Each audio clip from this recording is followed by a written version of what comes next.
Hello ladies and gentlemen, my name is Tim and welcome to a Saturday night stream. Tonight, we're starting a little bit early because we've got a nice double header for you. We're going to start off with Hand of Fate 2, see if we can get a little bit further in our delightful card game of torture. And then we're going to follow that up with the Resident Evil 7 DLC. Yes, there were two pieces of Resident Evil 7 DLC that were dropped very recently. One is the Not a Hero piece of DLC, which is supposedly Chris Redfield's tie-in to the Resident Evil story. And then a second little piece of DLC that we'll kind of get to later on that provides a little bit more extended family to the Bakers. So this should be entertaining. But we must get through the journey before we can reach the destination, which is, of course, the motto of this game through and through. So let's pick up exactly where we left off, shall we? When last we played, also hi to you, most welcome. Glad you could join us. When last we played, we tried the Devil Quest, and though we were able to be successful, we were not able to be entirely successful because, well, in order to fully beat this scenario, you actually have to be able to reach all of your companions through some magical card work and rule breaking, and also be able to take down the devil himself in the dirty dealings that you do in this mission. And unfortunately, we just do not have the cards necessary to be able to do that right now. So we're gonna have to progress on somewhere else. Like, say, the challenge of the Hanged Man. The North is invading the Empire and the Imperial Army is nowhere to be seen. Keep ahead of the northern hordes as it sweeps toward the capital, evacuating as many villages as you can. Now, the key here is going to be a lot of map reveal, which we do have. We have a lot of map reveal. The trick is, of course, getting it, but we do have it. And then to be successful at a lot of gambits. Again, something that we can be pretty good at, honestly. We have a lot of gambit cheating cards, including our companions, which we're going to choose very carefully here. Someone to take out northerners. I feel like the soldier has been really good for taking out northerners, because it's not like they have a whole lot of armor, so I really shouldn't take the blacksmith. And the berserker's charge is nice, but Kolbjorn tends to get killed very quickly by those guys. Anyway, let us pick out our pickpocket, which is the next in that quest line that I was talking about that eventually is going to help us be able to take down the devil. Let's see. Estrella's unusual contract, since of course we have Estrella in our deck. And then we need a lot of map reveal, like Man of the World. And, oh man, I can only have one platinum card here? Nuts. Winding Trail does not. Alchemist does not. The Bitter Winter might be good for food if we're running around a lot, but I want to focus on map reveal first. The Cartographer might be good because we get the money based on the map reveal that we have. And it looks like we're going to be revealing a lot of the map. So perhaps, for now, we should just keep it in our deck, and I can always take it out if I need to. Fork in the road. And, of course, I also want... Where is it?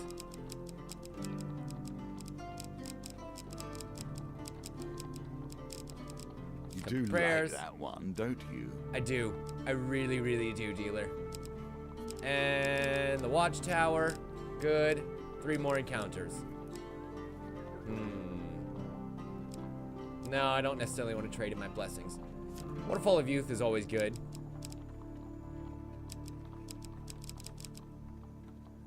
Oh man, I wish I could hold down the button and be able to just scroll quickly back to the beginning.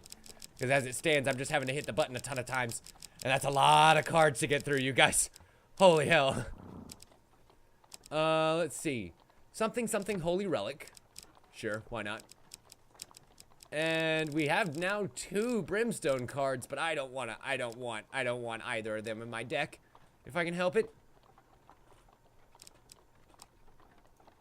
I guess there are. Yeah. There are filters. That does help a little bit. But personally, I like being able to scroll through all of them. That being said, yeah, that is useful. I actually didn't know about that. Thank you, Noble. Well, I guess I've seen it. I just never clicked on it to see what it did. Fuck it. And then some equipment that's gonna help us out with stat rolls. I believe, isn't there a shield that does that? No. Oop, but the Ward of the Innocent does map reveal every new map, I think. How many times are we gonna be changing map?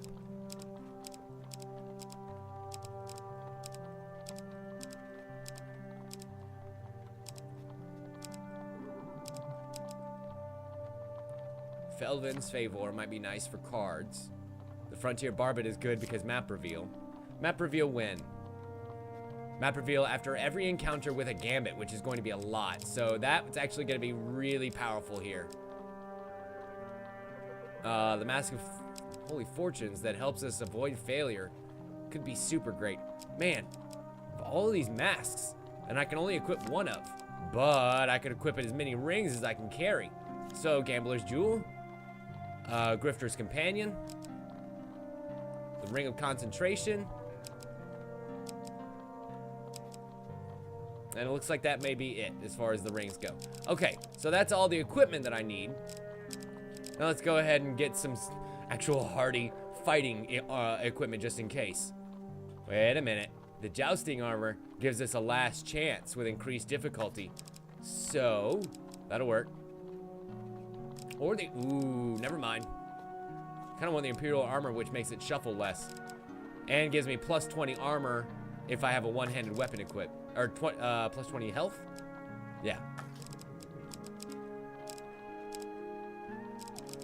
And then I'll go ahead and take the Winter's Bane sword.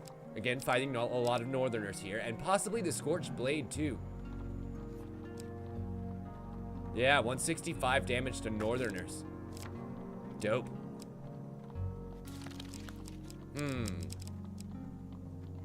So as for the supplies, let me go ahead and start out with the Merchant's Ring. Ooh, Fate's Path, which of course is itself map reveal.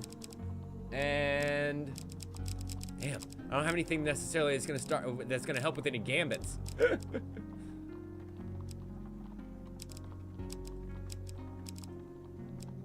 I don't know, what do you think? Should I take some better weapons in case we run into stuff that aren't Northerners? Or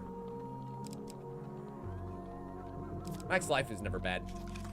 We can always come back and change it if we need to. Mission start. Excuse me. It's so tempting, is it not, to divide the So world? I'm pretty excited about being able to go home on Monday. If the I Empire have is to a start bastion packing of civilization, tomorrow, so that's gonna be really the fun. North I'm must hoping to be get all that filled done with before we start barbarians. streaming tomorrow, Or because we are perhaps gonna it do is at the least a other little way bit. around. Perhaps the noble Northerners have But a that's true gonna be connection to my the land, morning and the tomorrow. Empire is lost. The northern tribes have gathered and are prepared to invade Empire, Estrella exclaims as they burst into the tavern. The main force of the Imperial Army is widely known to be away in the southeast, seeking to bring new countries under the heel of the Empire. There are dozens of smaller villages all throughout the region. They're protected by the Empire forts that sit on all major trade routes, but those won't be able to hold out for long without reinforcement. We have to assume that the Empire won't be able to respond in time. Hundreds of innocent people are in great danger. The Empire is run by a corrupt, bloodthirsty lunatic, Estrella declares, but his people don't deserve this fate. We have to warn them. Interesting. Interesting. I know of several local villages, but there are many more that I haven't visited, including these villages here. So we have to save at least 10 without losing 5. And it looks like the Northerners' camps are starting pretty far away and not connected to the map at first.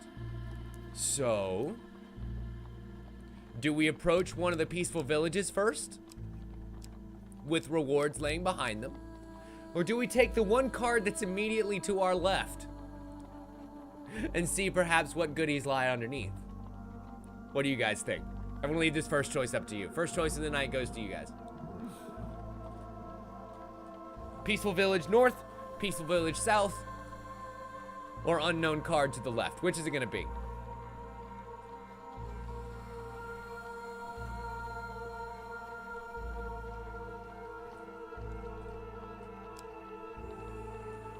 Okay, noble. But village north or village south?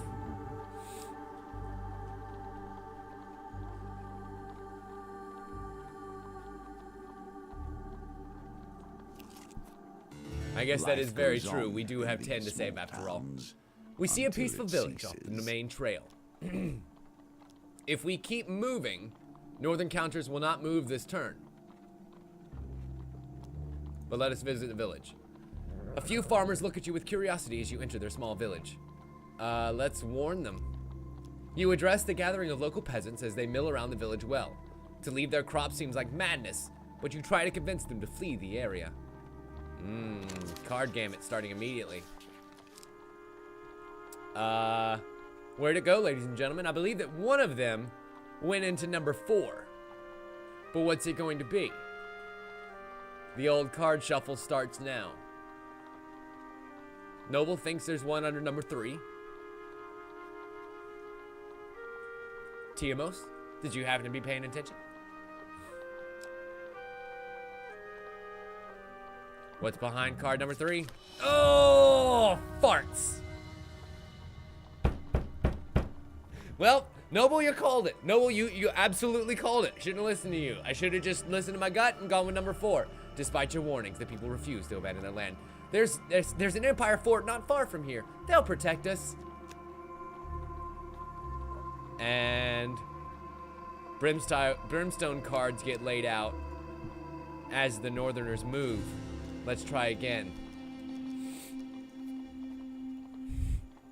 Okay, card gamut time. Oh my god, they made that one super easy. Okay, village has been saved and we gain 2 fame. And the Northerners move ever closer. I was gonna say they only move 2 at a time, but it seems nope. Devastation, I think, is what those cards say, if I'm not mistaken. Just devastation is all that the Northerners leave in their wake. Okay, so let's get the other village. We don't have many strangers to visit our village, says one pair says plainly, but you may speak with our elder if you wish. You are led to a small hut on the outskirts of the villages. Inside, a small disheveled old man with a single wild eye sits cross-legged on the floor, humming a strange tune to himself. Explain that the Northerners are approaching. The mystic peers at you with a single wild eye as you tell the terror about to overrun them. The gods will show us their will, the old man yells, leaping up and pointing at a bird in a nearby tree. If the raven flies north or south when the village should flee, east or west, then we must remain. With a wild cry, the old man throws a stone at the bird. And with a roll of the bones, we'll see what direction he goes in. Back to the bones. I hope you have learned to be their master. Oh, farts. And me without my Kolbjorn to be able to add an extra dice. Oh, we missed it. That's bad. That's not good. We stay, the mystic declares and returns to his hut. The gods will protect us. Goddamn old crumpety man.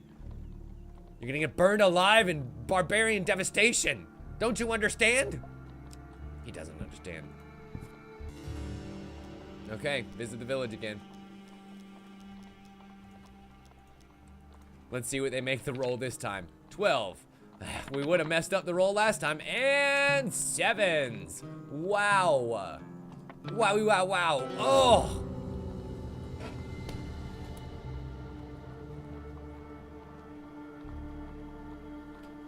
I'm thinking that this particular round's gonna be a toughie. Again, they stay. Again, they believe that the gods will protect them. Yeah. You know, Noble, you're not wrong.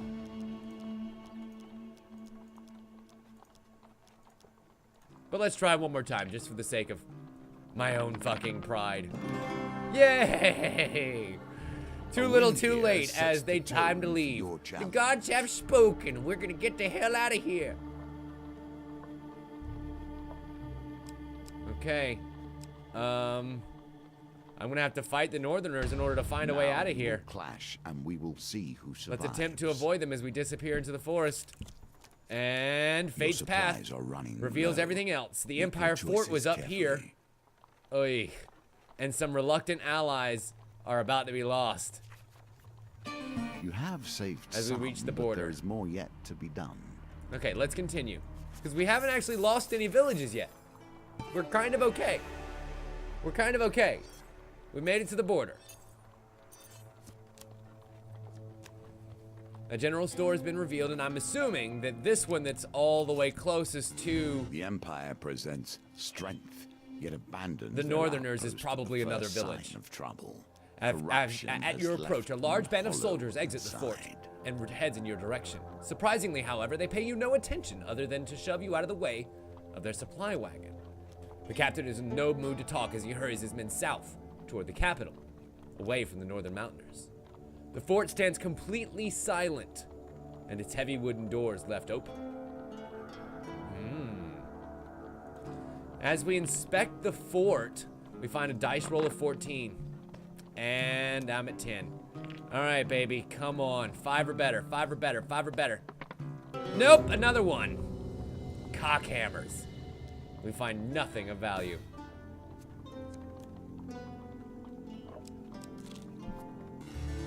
The cartographer will return later for you. Crap.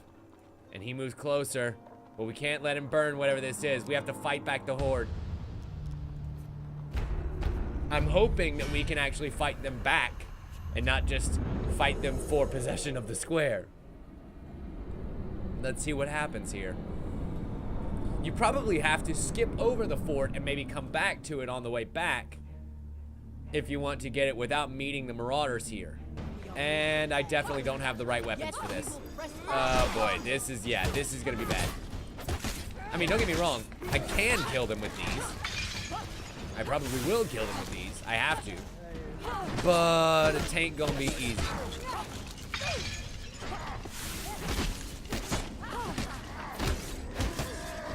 Alright. Alright, Pipistrella, I need you to do your freaking thing. As she gets knocked the hell down. Oh well, it happens. The good news is, no penalties for a revive. Okay, they're getting healed again. Come here, you stupid harlot. Ugh. She's just giving me a cold shoulder every time, you guys. I don't appreciate it. I don't like being ignored. Damn, Pipistrella just straight up shot that man in the face. Uh-oh, uh-oh. And one down. Good. Go ahead and get her back up.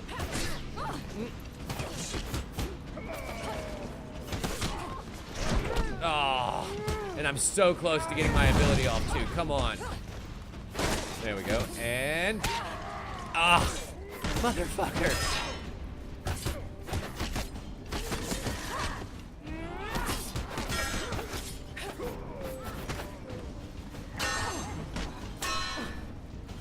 I am trying to repost so hard, but it's impossible with these guys.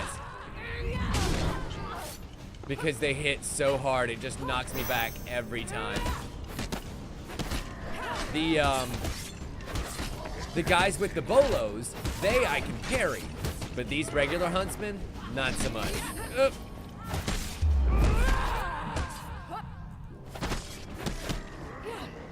Okay.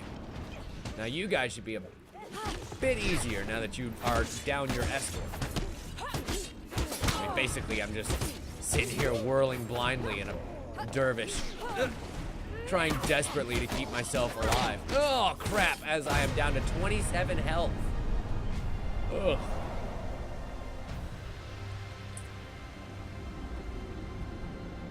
Is it just me, or do they allow you a lot more healing in this game because they know you're going to take more damage due to the change in combat style?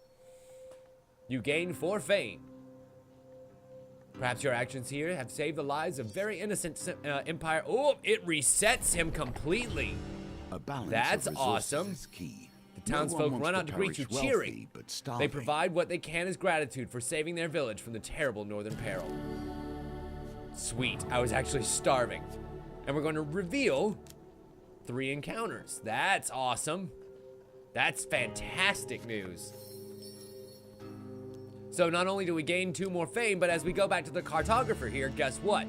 I will now accept the 10 gold for payment. Thank you. And the Northerners move forward.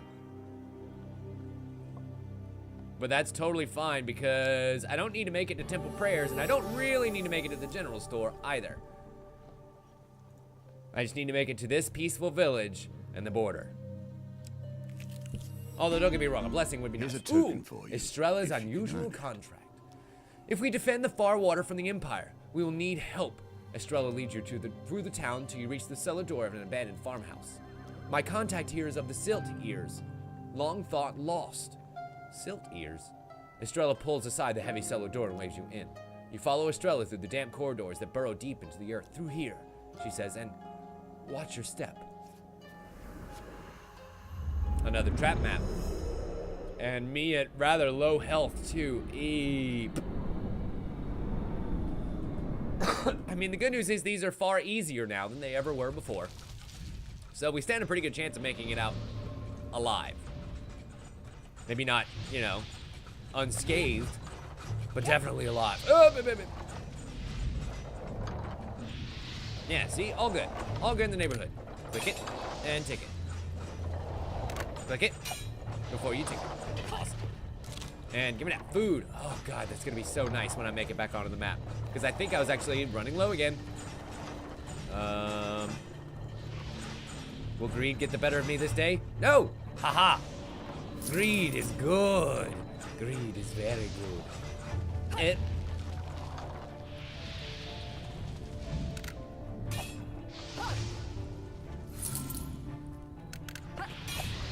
Excellent. And you know what? I think I am actually going to skip over that one gold chest over there to my immediate right. Because I think we've done good enough here. Let's just go.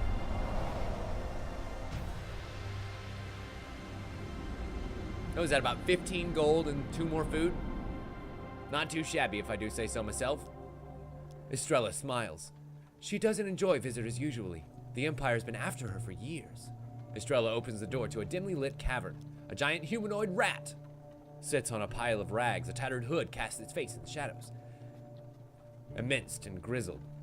The rat's long snout gray with age. So, question.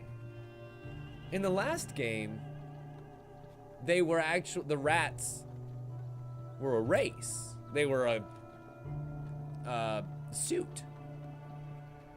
So are these in fact the same rat people? She might be. This might be the Rat Queen. Elder Queen, it is Estrella Farwater, your companion steps forward and bows. It has been many years since we last spoke, but I need your help. A great army marches to take this town. The rat's milky eyes blink for a while before her ancient head nods. I will say this is a very appropriate mission to be doing right here with the Northerners coming. It taps a claw at a box full of artifacts. Oh, unfortunately, I don't have the Empire's Burden artifact with me. Shit. I totally forgot that's what she needs. We haven't done that before. Oh well, it's okay. I'll add that to my deck later on. I know I keep saying that, but at least I actually have the damn card. So let us visit the peaceful village. We actually have a couple of chances to get this right here. Unfortunately, I haven't gotten any of my cards that would allow me to be able to make these gambits easier. But, bingo bango. This village is saved.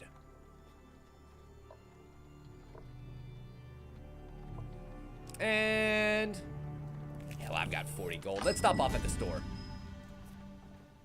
Ooh, there's my bullseye. There's my Winter's Bane. That will make combat a lot easier.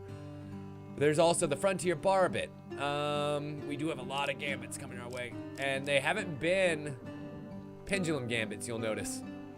So I'm wondering, yeah, I'm definitely thinking the Frontier Barbit.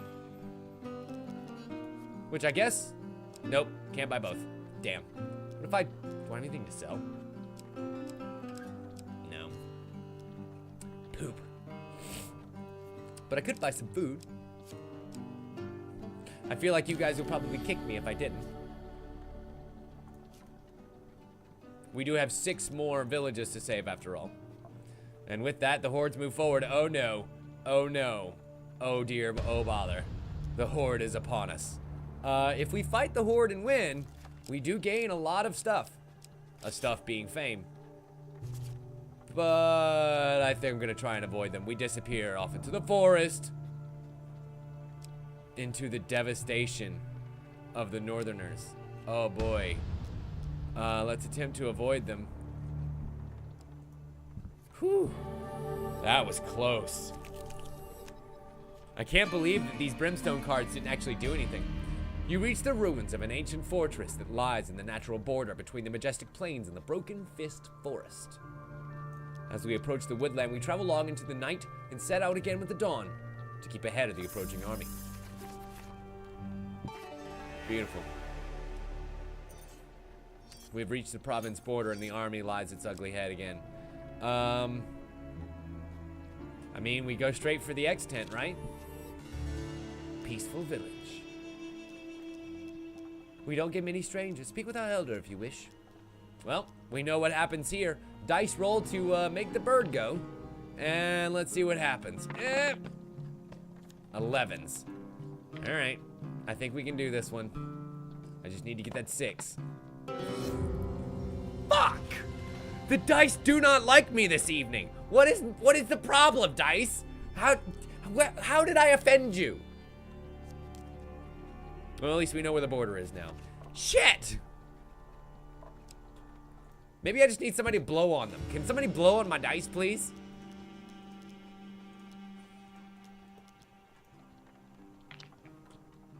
All right.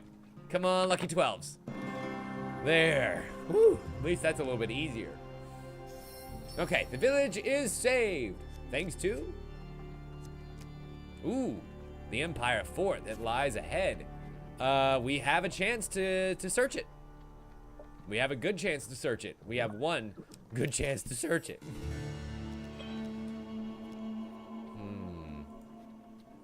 And as we inspect the fort, target of 13 is ahead of us. Well, fuck me sideways, right? Like, not a single bone is keepable here. I've got 2 snake eyes and a 2. What the fuck? Dice gods, how must I appease you? Do I need to sacrifice some...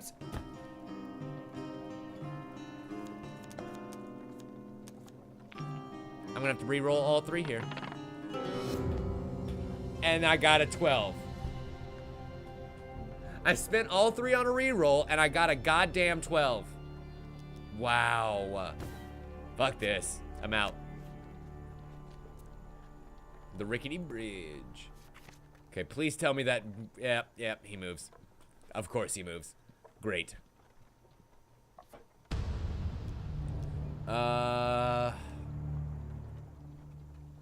If we attempt to avoid them, we have no choice but to go back, right? Good.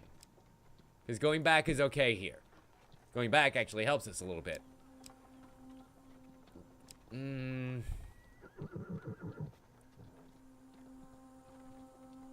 Yeah, I'm gonna go down towards this one. We found another peaceful village. Excellent. The morale of the people is high as they sing and dance at the festival and compete in games of skill. I feel like if we try and waste time with any of these, we might garner a little bit of fame, but we need to warn the townsfolk. I am Aaron, and I run this town. We haven't seen any northerners around these parts for months. I say you're a liar, and we're not allowed to abandon our homes on your say-so. Of course, nobody speaks up to contradict Aaron, so we're gonna have to order a drink. Okay. Sip for sip, he keeps pace with my drinking. And round and round and round we go. Different, yet each bearing their own similarities. Come on, success. Excellent. Looks like we drank his ass under the table. That should help. Finish a bowl. Aaron watches you finish a bowl of Flaming Morgan and finishes one himself. He glares at you defiantly. We take another drink, and I think we're gonna have to get all 3 success cards here, or 4 maybe even. But at least now we know how fast it turns, and that I should stop it. Here-ish? Oh, farts. Well. Perhaps you should have taken your time. Ooh, we find more reluctant allies. Yes, please. The Northerners didn't move this turn because we failed. Would give you aid Interesting. easily. but there may be some. In the who would woodlands far set from their civilization, you are forces ambushed by a against band of the elvish same warriors. enemies. For what purpose do you dare trespass within our kingdom, one demands, as a dozen arrows point at you from all directions. You warn the elf of the advancing northern army and suggest they flee to safety. Ah, human, the elf warrior says with a smirk. We already know of your rampaging kin, and there is no safer ground than within our own home. Have no fear. The men you call northerners know better than to enter our forest. To do so would be their doom, the elf remarks matter-of-factly. If you have no other business, then it is time for you to leave. I say we ask him for help to push him back a little bit. Oi. Of course, the wheel of fate turns, and this is probably my least favorite gambit of all, because it's so hard to tell where to stop the fucking wheel. Oh! Woo! Looks like we got lucky this day. The elf warrior looks conflicted, saying, we do not wish to involve ourselves in your war, but your intentions do seem noble. We will not attack the humans, but we will use our influence to delay them. I shall speak of this to our queen. Do not seek to find us again, the elf says in parting. So it looks like we can't rely on them a second time. And I guess they won't move this turn as we try and persuade them again. Come on, Aaron. You know what? I'm just gonna try attacking him. If you want to challenge my word, then we have a more civilized weapon. He leads you to another townsfolk outside to a tree with a wooden target. Oh, we're gonna throw axes. Okay. Aaron explains just before throwing his own axe. His own axe hits the target, just missing the red painted center. And here's our first pendulum check. The pendulum swings like a scythe, bearing hope or failure. Nailed it. Okay, did we hit the bullseye? Not bad. Very well then, stranger. I shall consider your words carefully. This village has been saved. And he directs the rest of the townsfolk to prepare for travel. Excellent. Excellent. Ooh, there's Man of the World, which, I mean, you know, we don't really need it at this point, but me with my starving self might need to find some food soon. Also, I have no gold, I'm noticing. Let's warn the townsfolk. Come on, card gambit, please don't suck. Hip. Yes. 7 out of 10. We're doing good here. And the last one is reveal, which is a fork in the road and more things that we don't need. Hep, Man of the World, reveals the map to me, which I don't need. Can you do something else for me? No. He can't do anything else for me other than his main function, which is just to reveal the entire map. Son of a bitch. Alright, so we did good, ladies and gentlemen. Fate's path reveals the rest of the way, but we're good here. You approach the Chortos Wall, a ramshackle line of old stones marking the old northern border of the Empire in times gone by. There are few defensible structures between here and the walls of the capital itself. You travel long into the night and set out again with the dawn to keep ahead of the approaching army. And I need food! Oh my god, we're starving! The capital. Okay, so I need to save at least 3 villages here, and we're ticking time bombs. Peaceful village, I'm gonna have to keep moving for now. Ooh, perfect, perfect. The Waterfall of Youth will give me food no matter what happens, but there's also a chance it'll give me something even better. Nailed it. We see both full-grown adults as Yvonne and Yvette greet us. Thank you for your assistance the other day. As promised, here is the citrine vial. It's already filled from the waterfall. And we get the potion of youth. Well, we're not gonna get any more map progression, but at least we get some pie before we go. A whole 10 food. Ha-cha-cha-cha-cha. And because it had a gambit, guess what? Another card is revealed.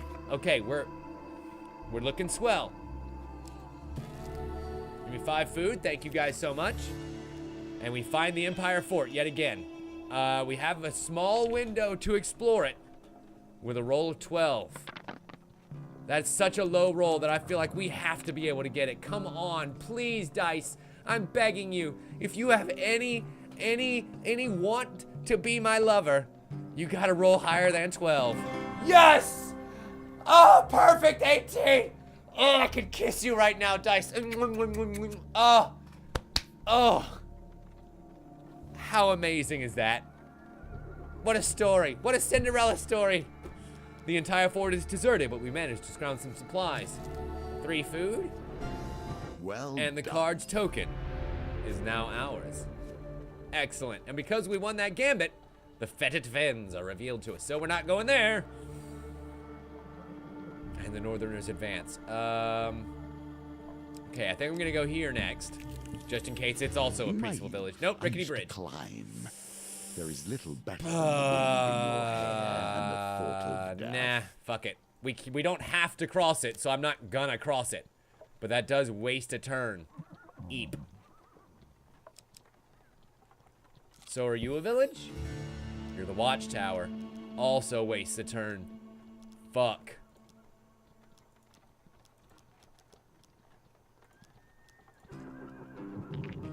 And I guess we try and sneak around. Alright, we got that one. But again, it still wastes a turn. So now we know where the other village is. Right there. Okay. They advance. Please don't advance. God damn it. And if I'm gonna get down there to the peaceful village, we're gonna have to move super fast. Let's attempt to avoid them. Come on, please, please, please, please, please. Sweet. We're gonna have to nail this in one, you guys, or else. And it's another dice roll. Of course it is. Oh, God. Oh, God, I'm so scared. I'm so not scared anymore. The dice seem to be going in my favor this time. 8 out of 10.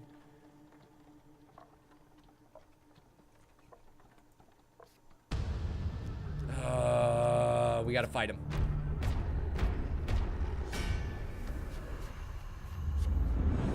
I'm so worried about making it down to that last village before the Northerners destroy them.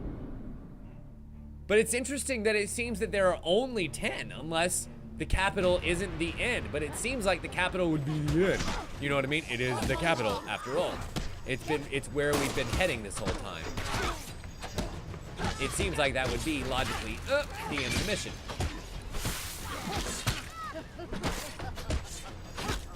God.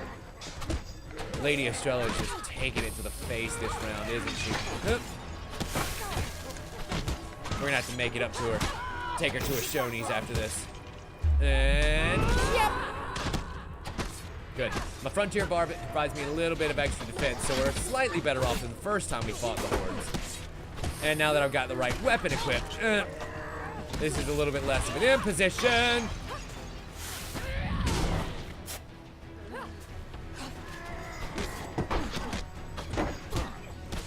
Especially when I can actually parry them properly. And yeah, good, good. Deal all that heavy weapon damage to her. Good. Now with the shaman down, actually kill people easier. I was killing people fine before. Now we're killing me faster.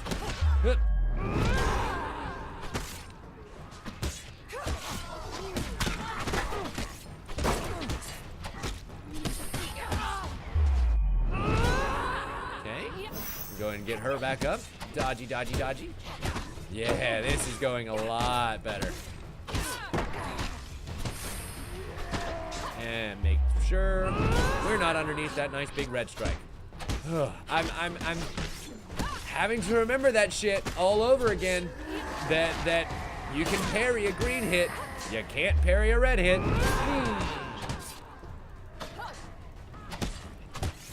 And just because you're mid-animation is not an excuse to be hit by it.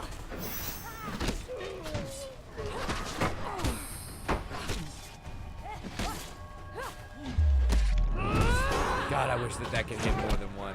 I mean, seriously, if I could have cleaved both of their skulls in twain, that would have been so nice. Wouldn't it? Wouldn't it?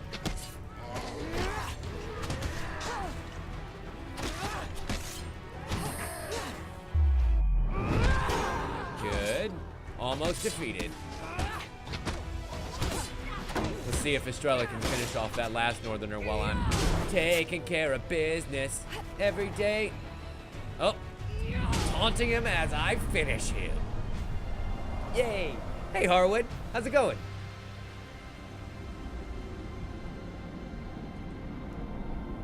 Ugh, I hadn't even looked up at our gifts. Man, that is just awful. We gained 4 fame. Citizens are saved. Oh, wow. And we just knocked that piece straight off the board. Another peaceful village. We gotta set out on the road to rescue this one in time. Oh, boy, am I glad I remembered to do that. Boy, am I glad I remembered to do that, because now we can actually save this village, assuming that we, you know, succeed. And it's a 14. Please fuck me, 14s. I hope you have learned to be their master. I really haven't. I really haven't, dealer. Oh, mama! I cannot believe how lucky we just got. 32 fame, the Frontier's Barbet does nothing, and the Horde continues to approach. The good news is, we can fight them again.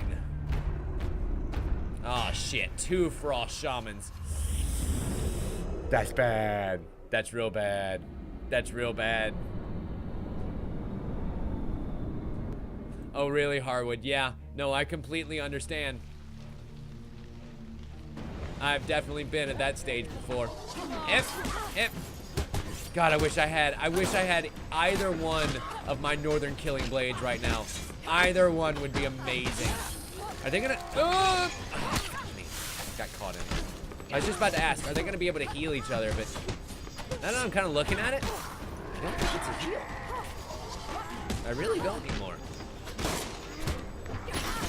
Fuck me. And I'm paying attention too much to the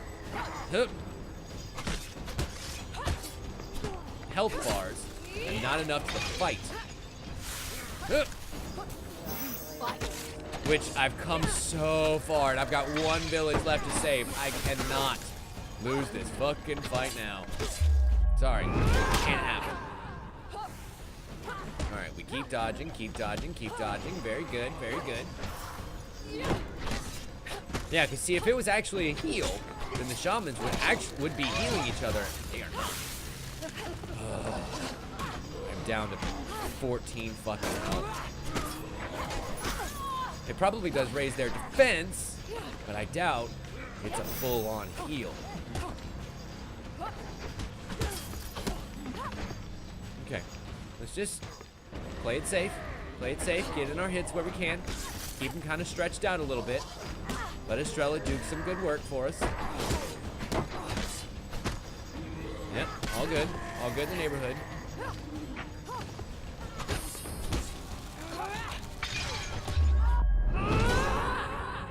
Okay. Raise her back up. Now, see? Slow and steady. Slow and steady is what it's going to take to win this race. Especially against all these fucking northerners. Oh my god. Okay. One more.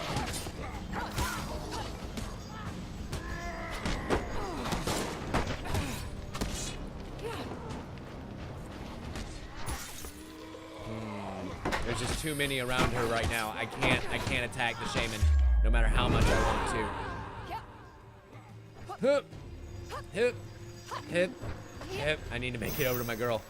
Come on, Pipistrella. I believe in the power of 2s. Man, she got bitch slapped by that rampaging marauder, and because he's got ice slows, I don't think she was even able to get off her awesome attack. Okay. Come to me, my darlings. Good. Leave her nice and exposed. Hup.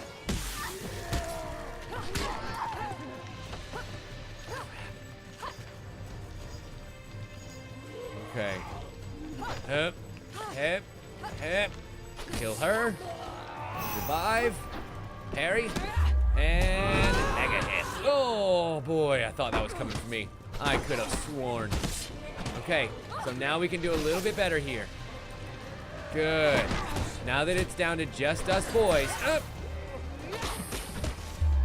we should be able to handle some business, assuming that I don't get myself in trouble doing those special moves right underneath somebody else's big hit. Because unfortunately, remember, we're not invulnerable when we do that. In fact, I don't think I'm actually going to go for any finishers right now. Unless I know for absolutely dead level certain nobody's coming for my ass. Oh, no, no, no.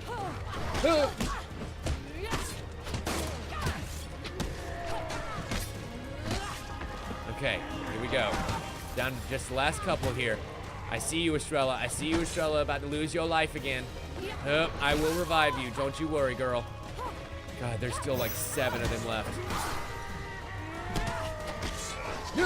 I don't have the courage to actually count because I feel like I would be very disappointed. Go, finisher. Good. Big heavy hit.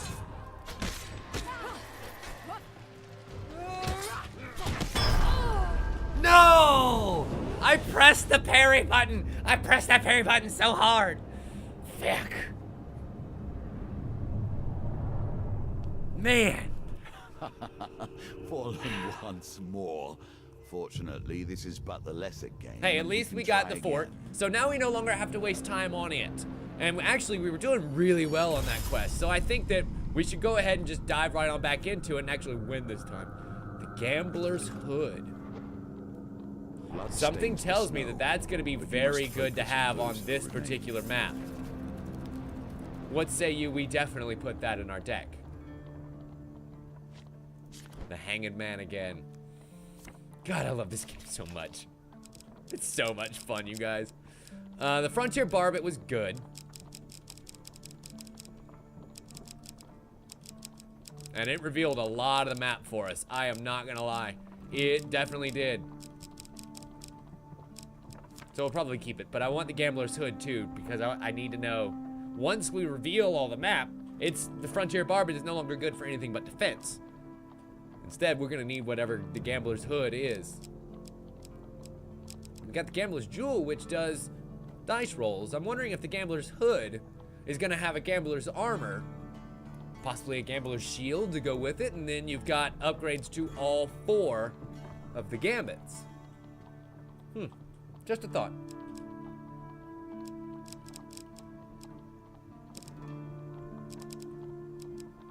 Okay, everything else should be good there. And let me go ahead and take out you, because I'm not going to be able to equip the artifact that I need right now. So instead...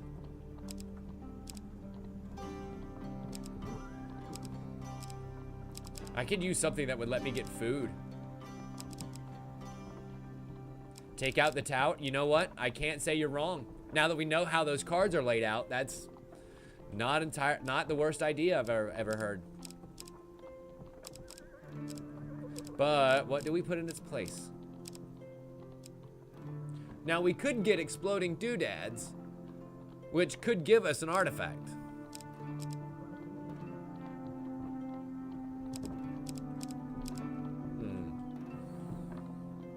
Yeah, we'll go with the friendly innkeeper. And probably the helpful priest, just in case. Or maybe the mage's workshop, which will let us upgrade a piece of equipment. That might be fun to find along the way. And not at all, like, possible death. We're gonna take Kolbjorn this time instead of the soldier, which, don't get me wrong, as much as she was great in combat, we found way more dice rolls than we did anything else. Just the one pendulum swing. Now watch us find all pendulum swings this time. And here we go, back into the Hanged Man challenge. Darkness haunts us everywhere. Okay, does it not? we know a little bit better about how to work this mission to our advantage. We were able to get away by the skin of our teeth last time, but I think this time we may actually do slightly better. A general store off in the far distance, and our first peaceful village that we must persuade. The elder of the village is going to ask us to appease the bird on the tree with a dice roll. So here we go. That is a sentence I never thought I would say. And of course it is super low, so we're going to re-roll the whole hand. Ugh. How many am I going to have to roll the perfect 6 in order to actually make that target? I can't.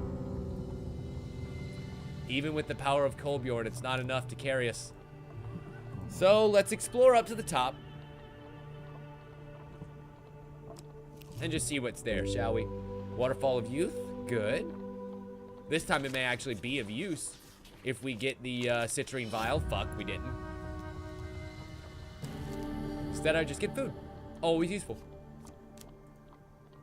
And the Northerners advance at a nice, steady, even clip.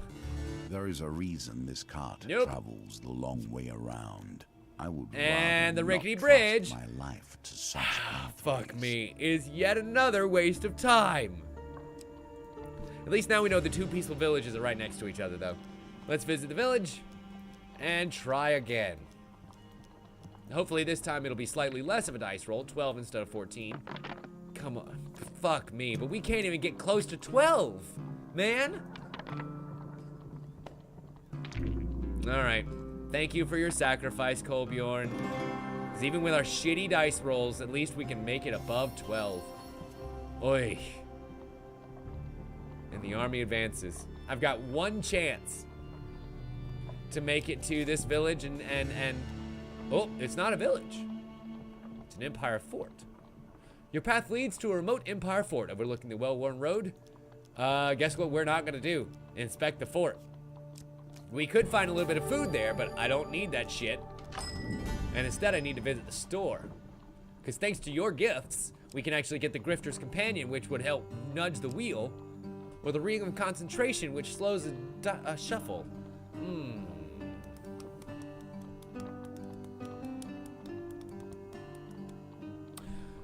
Help me decide. Ladies and gentlemen, that's kind of what you're here for. The Grifter's Companion, or the Ring of Concentration. I feel like we did find some wheel turns, especially later on. But are those well and done with? Because was that the fort? You can throw axes, which is the pendulum. Yeah, that's true. Okay, Ring of Concentration it is. We need 5 fame, which we'll definitely get along the way. But I think we're good. Thank you so much, General Store. Nothing but devastation left in their wake. As we make it to the Providence border. Good. Just one village along the way. Interesting. So I wonder if that means there will be more later. Because there were 2 per map last time. Okay, let's go up. Man of the World. Perfect card for us to get first off. Wow, that's an amazing card for us to get. 2 villages, the fort we can avoid, and then we'll be on our way to the border. Thank you so much, Man of the World. Okay, visiting the village, we shall warn the townsfolk. Slow shuffle, thanks to the Ring of Concentration, means that I'm pretty sure that one of the success cards, that first success card, came out at number 3. What do you guys think?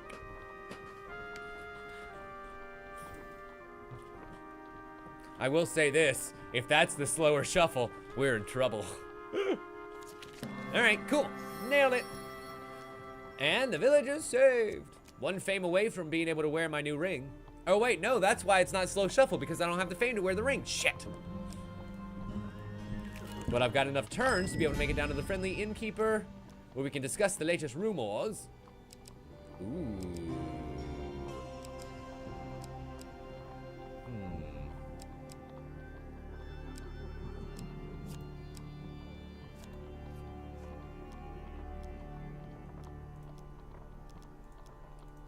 Did we just give him a piece of equipment for no map reveal? I'm pretty sure that's exactly what I just did. Oh well. Another village gets saved? Hopefully. Ooh, here we go. Let's warn the townsfolk. I am Cedric. I am Cedric, not Aaron. As we attack Cedric, we shall try the axe method. Sweet. We know we can win this one. This is actually a pretty easy pendulum drop. Nailed it. Breathe. You have done well. And with the center struck, Fame alone has got our Ring of here. Concentration is Let now action ours. carry you Beautiful. forward. Not bad. Very well, stranger. I shall consider your words carefully. As they finally abandon their village. I'm sorry to make you leave your home, but seriously, there's like a huge northern horde coming this way. As we make our way to the border. And I'm starving again. Fuck. Alright. The good news is this map is now done, and we move on to the next one. Oy. But I'm still only 3 out of 10 when we were 4 out of 10 last time. I wonder if that means there's going to be an extra village somewhere along the way. Or maybe the capital wasn't, in fact, the final board. Across 100 years, almost every what used to be a lavish artifact of monastery power has taken a has major been hit from a lost. recent raid. The monk laments, "It's a shame about the missing gold, but it's even greater tragedy that they've stolen our holy relic." You volunteer to search for the raiders. Kolbjorn runs his hands through the grass behind the monastery. "They went that way." As he cuts through the forest undergrowth, a sprawl of coins is revealed, presumably dropped by the raiders. Excellent. And we find the raiders. Let me check my weapons. Excellent. Ooh, I just noticed they changed that a little bit. I don't know if you could see this before, but now you can? So I'm assuming that the reason I didn't notice this before is because it wasn't there. You can actually see the cards that you're going to be facing, and actually you can examine them as well. And it is a heal, can restore life to allies. Interesting. Combo attack. Can retaliate to light weapons more frequently. Oh, wow, okay. That's what it literally means by is strong against light weapons. It literally fights better against light weapons. We follow a trail of abandoned trinkets to the northern raiders sleeping on top of a pile of treasures in a conspicuous forest clearing. You know what? I'm gonna let you guys choose. What do we do here? Do we alert the authorities to these bandits? Do we take the violent approach and take them out ourselves, which we're pretty well equipped to do, not gonna lie? Or do we take the stealthy approach and try one of our gambits, which may result in us taking the combat route anyway? Hi, Brap. Welcome. Glad you could join us. I'm glad you are back in the land of the living. And welcome to Hand of Fate 2. Oh, hi, Toblerone. Yes, I got a haircut recently. I figured I'm going home for the holidays here on Monday, and so if I didn't want to be made fun of for being a typical Austinite long-haired hippie, then I might as well go ahead and get a haircut. And also because I actually don't like having the long hair. It's not my favorite. So, stealthy approach. Wow. That is now a super slow card shuffle. Even I can follow that shit. Yay!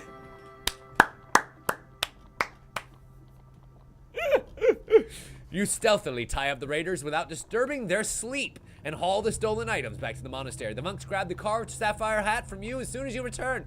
The holy relic! This is worth far more than gold to us. Please take the rest as your reward. And we get 20 gold, 15 gold. And looks like that card stayed in my goddamn deck for a while. Okay, let us go ahead and grab some food. What do you say, you?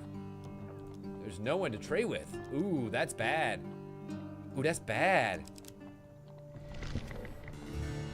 We find another peaceful village. Slow shuffle, makes it super easy, slow shuffle. And here they come. I probably should have made my way to the north first. On second review, probably should have made my way to the north first. Had I known that that top guy would have... Crap, we have to cross the rickety bridge this time. Chance card gambit is affected by our armor's weight. And because we're wearing medium armor, it's not a hard choice. Because we have the ring of concentration, it's an even easier fucking choice. Thankfully, the bridge holds as we scramble to the other side, and God, I hope we'll be just in time. If this is a fort, we can skip past it. Yes! Things will persist unless you can find a meal to relieve yourself. And we make our way just in time to the peaceful village. They're holding a contest. We know what to do here. Parlan runs this town now, and if we attack him, he'll challenge us to an axe contest, which is made way easier by the fact that I am super awesome at pendulums. Watch this shit. Cha-ching! And the axe spins, and hits right in the center. Not bad, Parlan comments. Very well, stranger. They are saved. And this means we are beset upon by northern invaders once again. Fuck.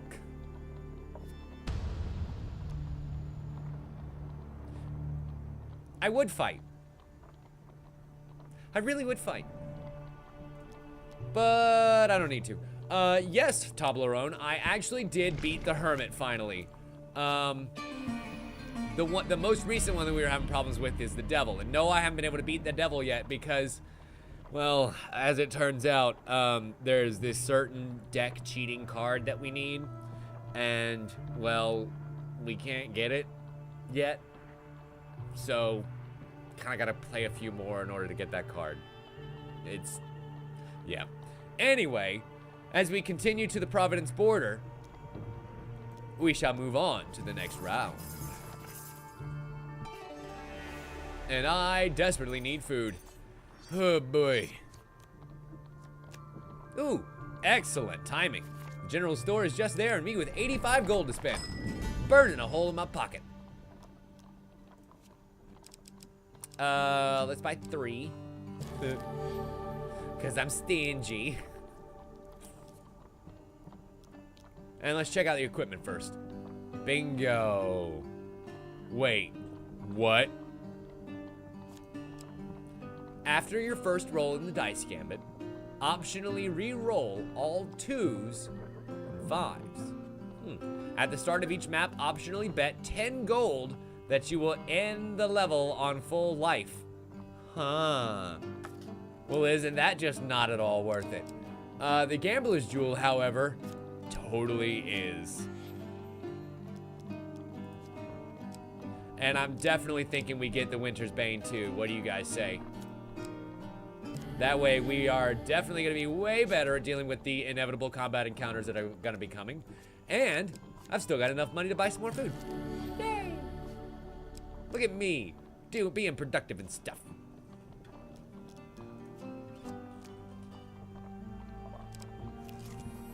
The good news is with the healing that you guys... Ooh, yes! So, I'd hope we for meet better. Merrick at the square as he instructed. This is the quest line, Toblerone, that is actually going to get us that card that we need. That's going to let us make it to through the Devil successfully. He gestures at the carpet seller at the bazaar.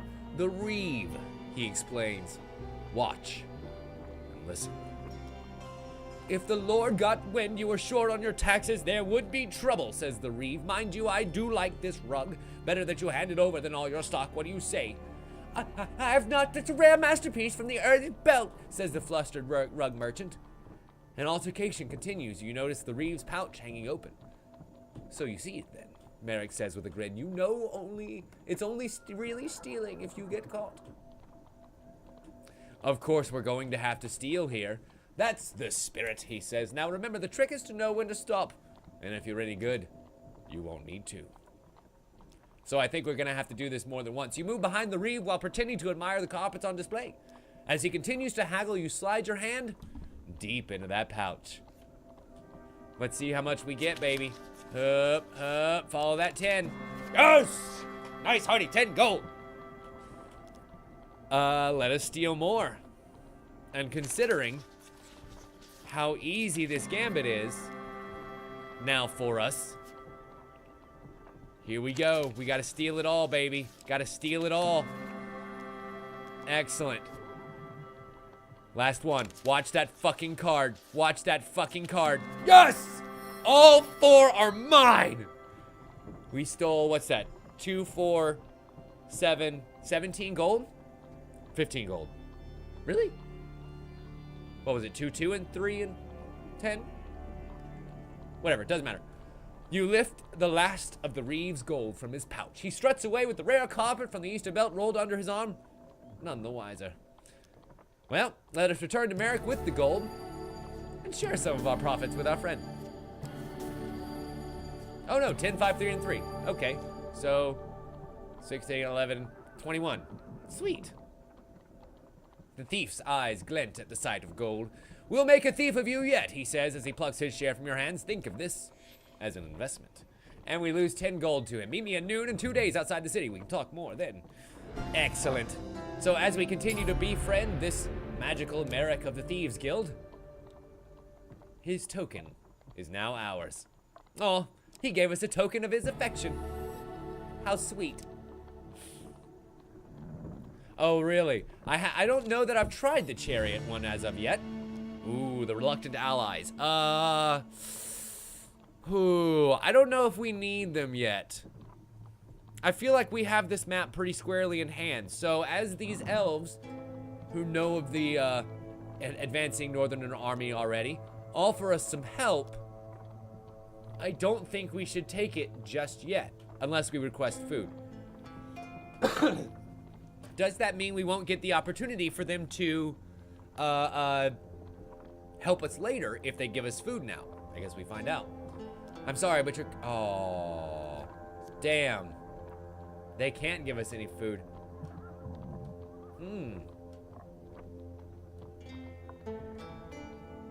Oh, then maybe I have beaten it. I'll have to take a look back at the map once we get there. And we find the next peaceful village on this map. With good timing, too.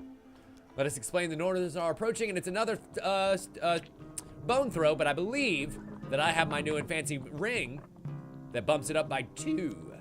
Wonderful. So that means now, and also between Kolbjorn's abilita, we can go ahead and set the extra die. Hup. And even on a 1, thank you so much for your sacrifice, Kolbjorn. Even on your 1, we were still able to make the target. Oh, that's so nice. Okay, 6 out of 10 villages saved. And let us continue. Is this gonna be the way out? Nope, cartographer. Thank you so much for that 10 gold. Cha-ching. The Northerners continue to advance, and I'm really hoping that that's not the way out. Otherwise, we're fucked. Or I'm hoping it's not another village. Otherwise, we're fucked. Oh, it is another village. It is another village. Oh, that's bad. Oh, that's bad. We need to go back there post-haste, forthwith. This is bad. Because they're going to raise that village, y'all. They're going to raise that village as we avoid them. Please don't move. Please don't move. Here we go. We got our Winter's Bane sword. If we can fight back the marauders, we might just be able to free this village from their clutches. Let's find out. This might be our downfall here.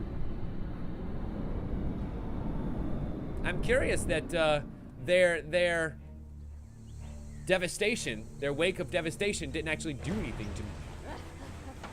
Unfortunately, I have no Kolbjorn here to help me this battle. But I hopefully won't need it. Fuck. Seriously?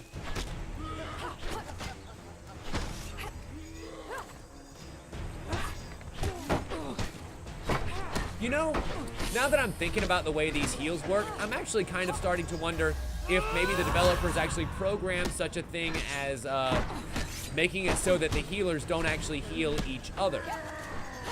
I wonder if that's a thing. Do you think that's a thing?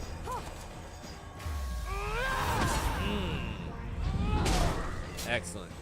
That's something you can't heal out of.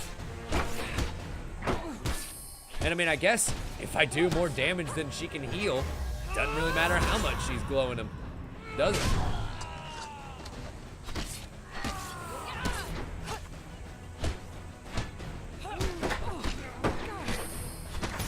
Oh God, really? That was too many green hits coming my way at the same time. And see, I'm not exactly sure if it's like Arkham Knight rules where if there are 2 attacks coming at you at the same time, hitting double right click will parry both of them. I don't know.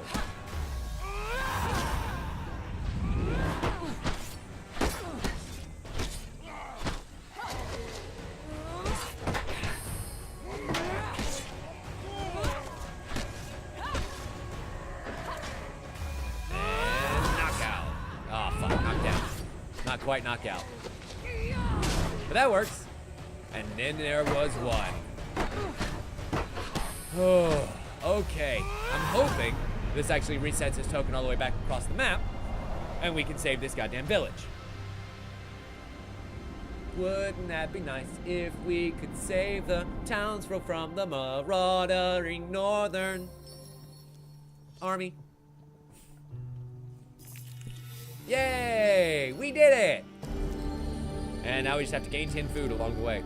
And make it back down here to the capital before the northerners take it, too.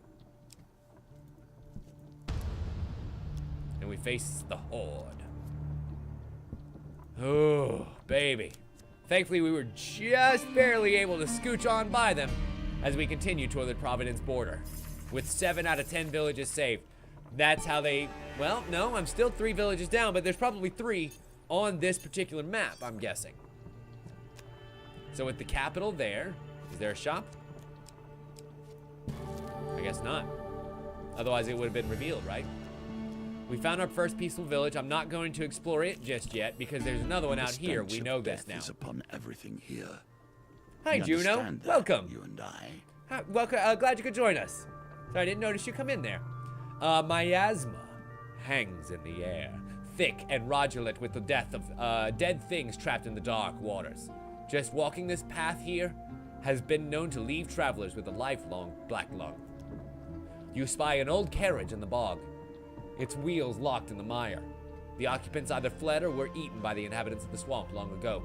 Since the fog is thickest around its rotting timbers, there may yet be valuables within.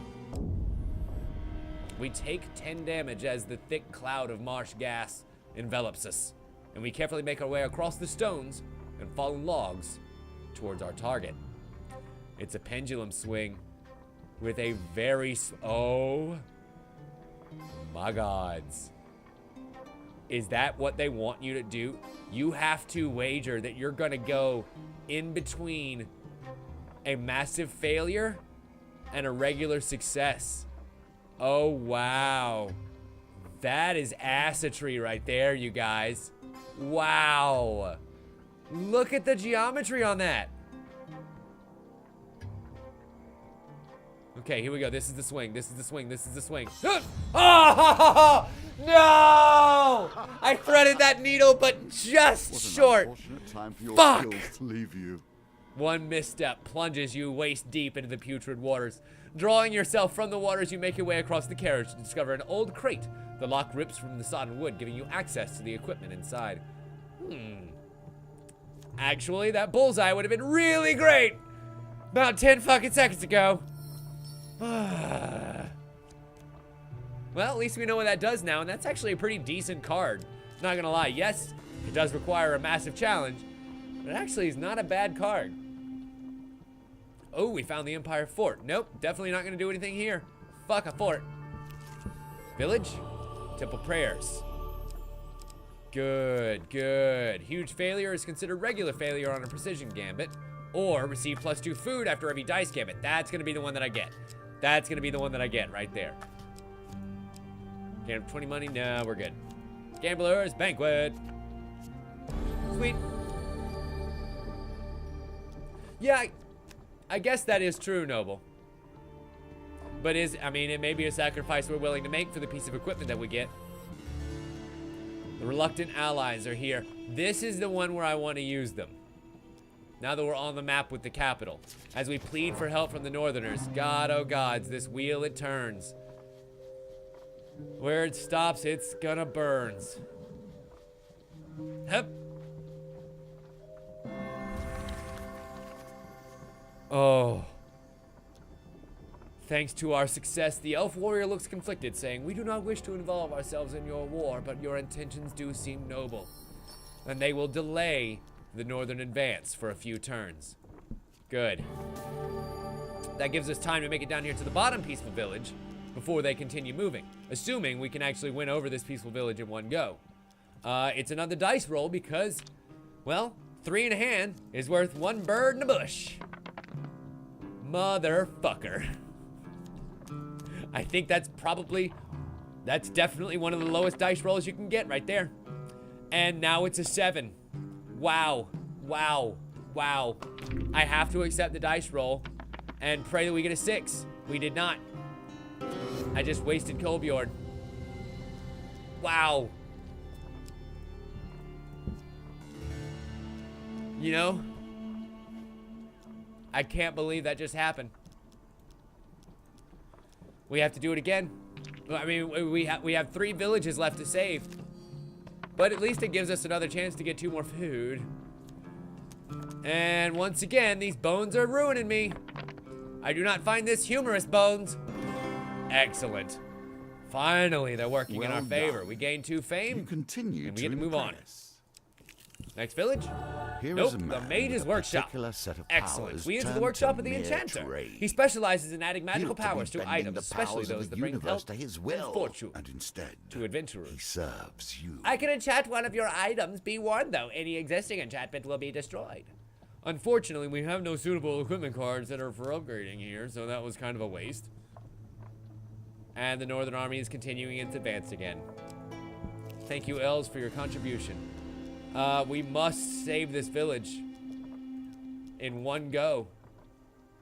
Okay, thankfully it's a card gambit, and that's actually our best gambit. Yay! 9 out of 10. And pray that we don't have to begin again. Ooh, wait. So if this is our last village, what the fuck is this? Oh, well then that just worthless.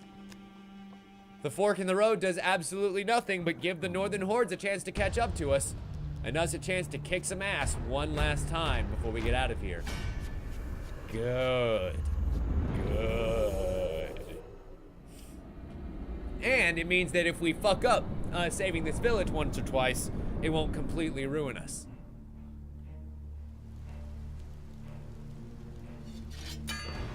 Unfortunately, this one's gonna be a little bit tougher because, well, twin healers.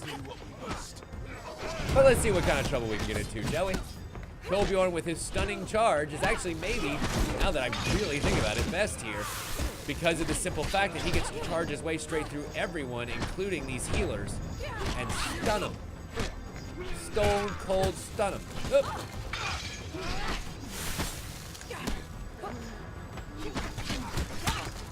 She immediately goes into frost mode. That's bullshit. They should absolutely stay longer than for a 1 hit. Don't you guys think? She's definitely gonna stay around for a while. No. No, and then she broke free of my fucking... I could have finished her off roundly. And instead, we got boloed. Oop. And I got hit, so I lost my weapon ability, which could have finished her off too. Kolbjorn, I just noticed, is down. He's probably been knocked down for a while, huh? Because that's why all the Northerners have been around me. Kolbjorn, do your dirty work. To just one of them. Man, you would not be great at bowling, would you? Just like me. You enjoy the sport. Not very good at it, but at least you enjoy yourself. Oop.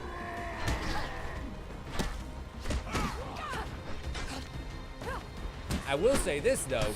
He is using light weapons, which makes him combatually very ineffective against these guys. Especially since most of them can actually, you know, attack back more often to light weapons and that sort of shit.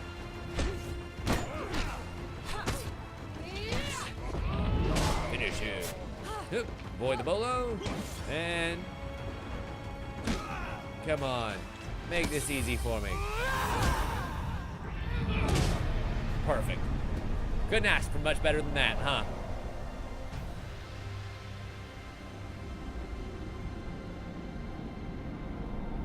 You know,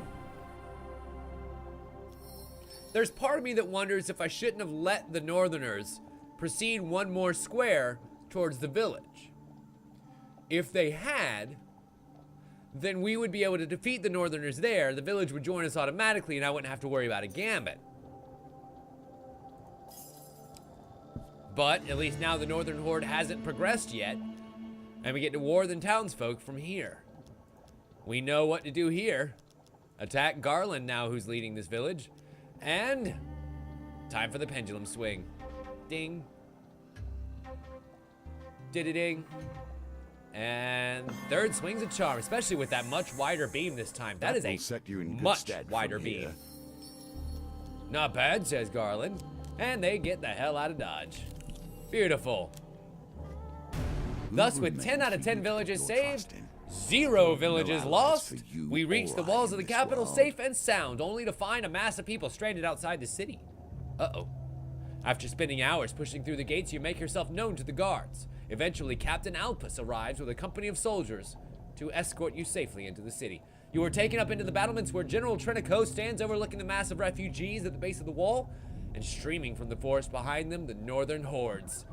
Ah, at last we have the troublemakers in custody, the general comments as we approach. Well, mercenaries, despite your efforts to clear out the northern villages, you can see the barbarians still took the bait. What? Distant horns capture your attention. In the distance, a long line of troops carrying imperial banners begins to move into the position behind the far side of the northerners. And now we've got them trapped, the general cheers, raising his fist. We'll smash them between our army and the city walls. He excitedly hurries away, rapidly barking orders to his men. Man the catapults! Ready the archers! General Alpus signals his men to take you away. The general will decide what to do with you after we annihilate the barbarians. Oh no. They're trying to take us away as what? People who raised these villages? No. We saved them from your bitch-ass negligence. Really? You should be charged with criminal negligence, thrown in the docks, and locked away for at least a fortnight. Captain Alpus. Unfortunately, we're not carrying our northern killing armor, or weaponry, but we still should be pretty effective all the same. I'm thinking. Nope. I'm wondering if defeating the general first might not be worthwhile. Well, I say that, and then I see how little my attacks are actually doing to him. And you know what? I think I'm good. Ow, and I just got shot in the back. I'm not good. I'm less good. Less good than I once was. Alright, musketeers. Oh, I see. I missed that portion. That's what I get for speed reading. God damn it! I hate how hard those bullets track you. Oh my god. It is not worth dodging them. The good news is, though, almost got them all. 2 more snipers. Sniper? No, sniping. You know what, Kolbjorn? Oh god, I have 1 health left. You know what, Kolbjorn? I need you now more than I've ever needed any man before.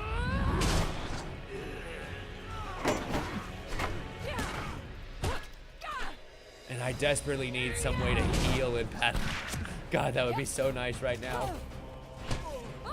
Kolbjorn, why are you down? Kolbjorn, why are you down? This is literally the final portion of our mission here, buddy. I need you to be up right now and providing distraction. Okay, all's good. Kolbjorn's got his ability up. Let's see if we can make good use of that.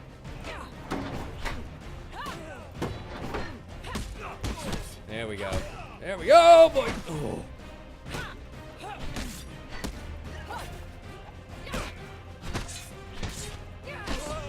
Okay, one down, 2 to go. Unfortunately, one of those is the captain. And I literally have 1 health to my name. Oh, fuck me, that was so close. So very close. Down to just the general. 2 against 1. I like these odds.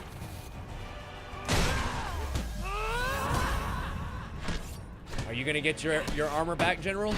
I don't think so. Not if I stick to him like fucking glue. Go, go, Kolbjorn, stun him. Huh, yes, yes.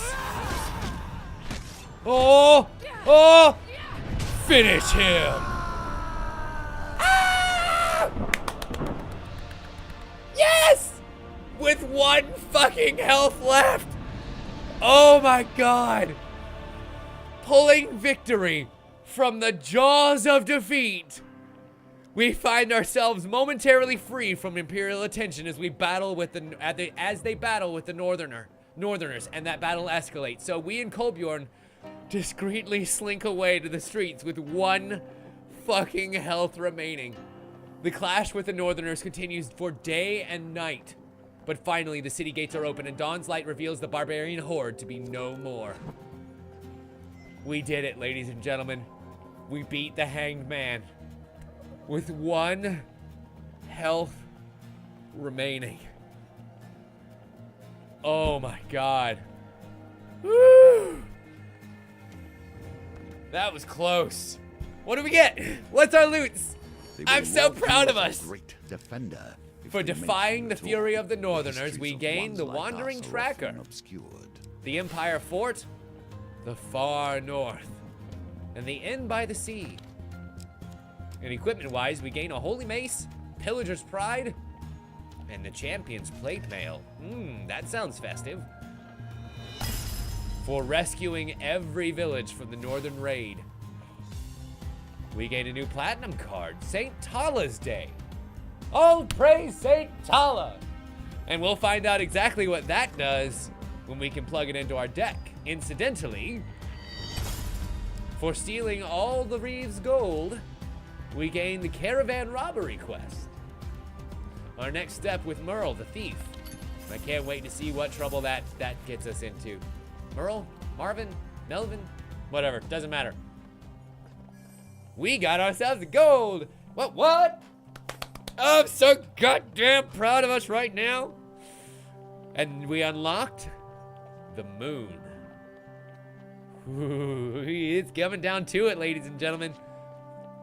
All we have left before us is death, devil, the tower, the star, the moon, the sun, the world, and one more. And that will be all of the Arcana beaten. Oh my god, oh my god, oh my god. I'm so proud of us right now. Okay. Well, ladies and gentlemen, I think this is a great place for us to take a short break. When we come back, we're gonna pick what our next challenge shall be. Do we take on death and try and get our max life above 130? Do we take on the devil? Well, we're not gonna do the devil because we don't have the card necessary right now. But we could do the tower or the star or the moon. I have a feeling shooting for that high is going to land us somewhere that we can still work with. But we'll be right back in just a couple of minutes, ladies and gentlemen. Don't you dare go anywhere. We're playing more Hand of Fate 2 for the next little bit. And don't forget, we're playing more of the Resident Evil 7 DLC this evening. Ooh, that's going to be fun and it's going to be extra spoopy. But we've got to play more cards to get there, ladies and gentlemen. So, stick right there. Enjoy the music. We'll be right back. Bye. Hello there, ladies and gentlemen. Welcome back to our next portion. I think that we are just bold enough to take on the challenge of death again. I was working on my deck during the break, and I think we have just enough decently guaranteed max health type stuff that we might actually be able to make it through this one alive. I'm hoping. We'll see what happens. Yes, also very true, Noble. I do have you guys to cheese the encounter with a little bit. But I need encounters that are going to raise my health. I already have the Shrine Platinum card here, so I don't need that. Nope. Wait. Thieves ambush. No. I'm already going to be set to fight thieves. I got my equipment set pretty well. Fame and Shame. No, that game's to be fame, but no health. Lose max life. That's definitely not going to go in my deck then. Gain regular life, but not max. I feel like we had at least a couple of encounter cards that, there we go. The Man-Eating Tree, if I need to.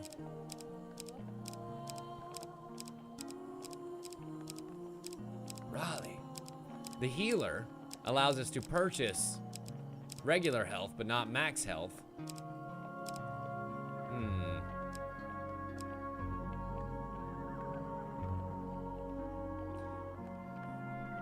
The File the file that we can get from this Waterfall of Youth, does it give me health every map, or does it give me max health every map? Because those are gonna be two different things.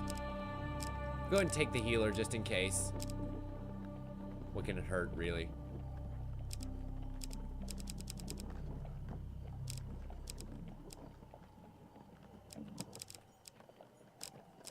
God, I really wish that I could take, well, I guess I could take the maiden instead of the shrine.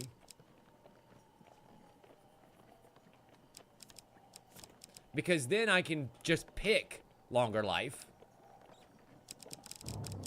Instead of having a dice roll for it, which could end up working against me.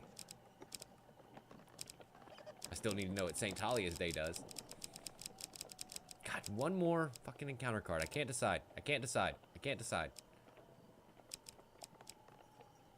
The Borrow Burrow allows me to exchange my weapon for another one, but I've only got a couple in my deck.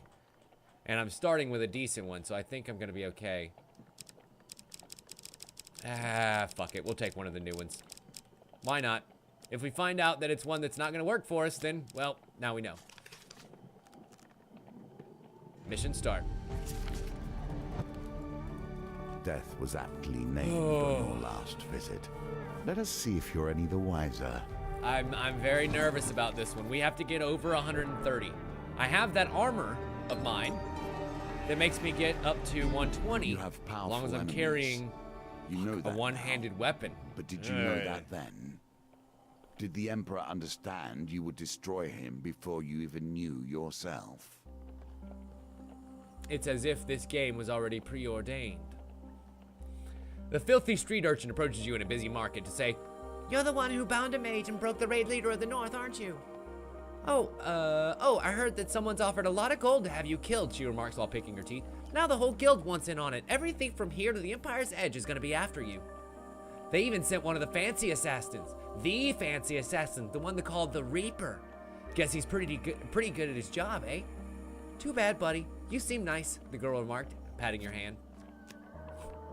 Well, we need to reach at least 170 max life. And there's part of me that wishes I had taken, wait, maybe I did take the blessing. I think I did take the blessing. The village's blessing, because then I can get the card that gives me max life every time I, get gold, something like that. The gang of thieves. A pair of shady characters emerges from the shadows to block your path.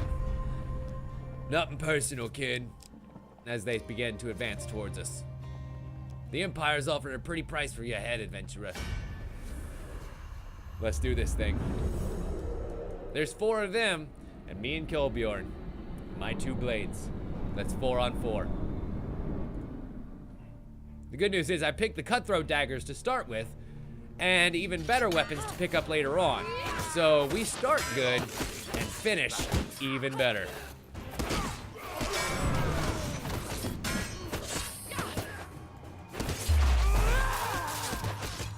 Oh my god, that's so much unnecessary death. Sorry, boys.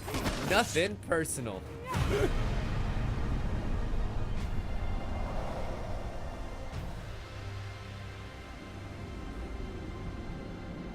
Hell, Noble, I might even go ahead and just about walk back and forth right here now to go ahead and get rid of this shit. We gain 2 fame as we defeat the gang of thieves. Ooh, and a platinum armory card. 1 equipment from 3.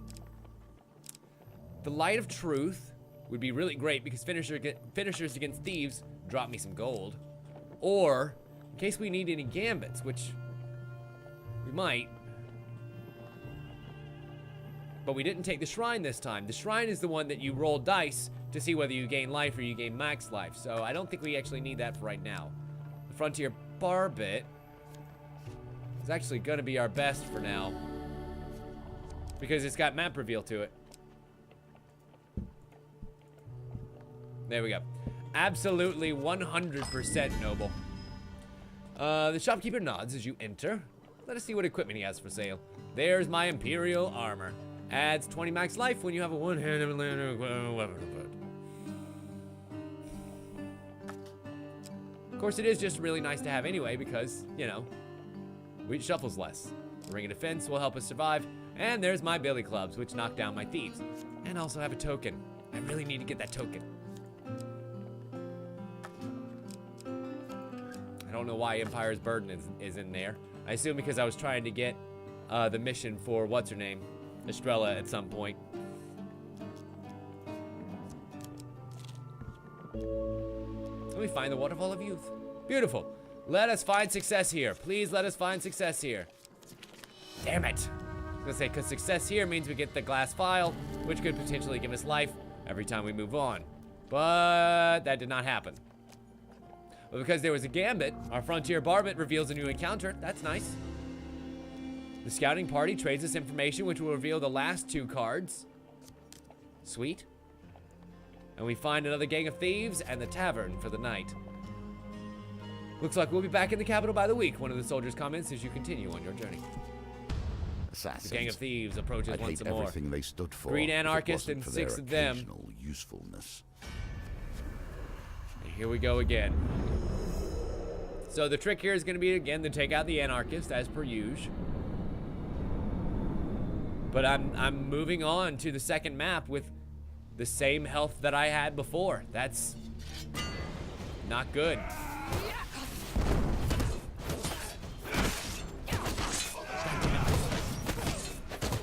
I tried to activate Colbjorn's ability, and in doing so, missed my counter chance. Oh! I got blasted in the face with fire. I will say this, the bad part about these light weapons is that they're very difficult to kind of aim.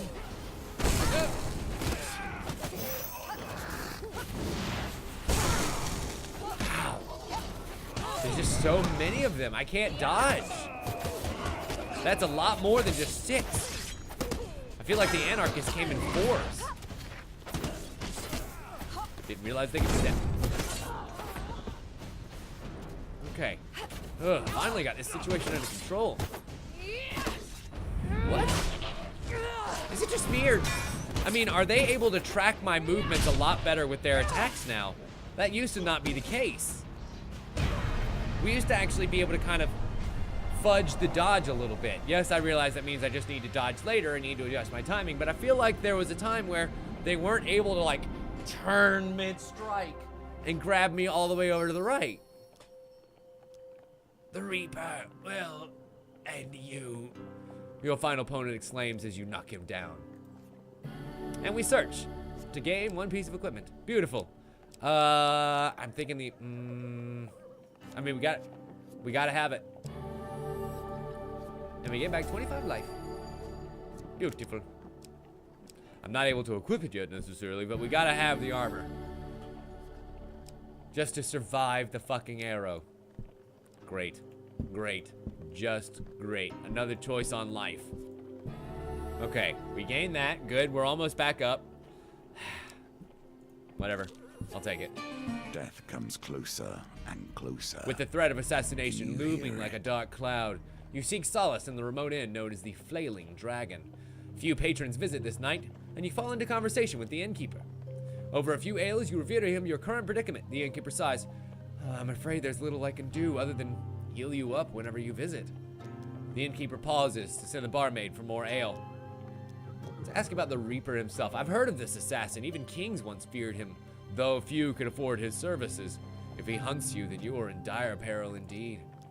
Who now would possess the gold necessary to command him unless it's the Emperor himself? Ha ha ha ha.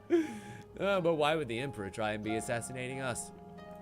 Ask about the innkeeper's past. I was once a great magician working for the king himself, the man exclaims, gazing into the fire wistfully. Of course, that was before the Empire. These days, you can get hung for casting anything more than a simple healing spell. Even that in the wrong places. And I guess we turn in for the night. Unable to do much more than that. Crap baskets. I just noticed this particular map looks very arrow-like. Curious how that goes, isn't it? See what you got. Ooh, the Shield of Aegle, which gives me max life when equipped. That's good because then it gives me a reason to use one-handed weapons. You know, it has a very high fame requirement, but it's More max life.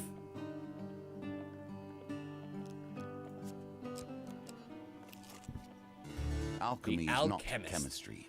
The I see you found my formulations are merely laboratory, a the alchemist receptacle for exclaims. the powers Here I can involved. create it. Oh, here to Every create the alchemist elusive has elixir at of least life? a Or perhaps touch it's of gold you ingredient desire. about them. I mean, of course we have to help him, but I'm trying to remember what it gets. All right, we have to get all of the same color ingredient.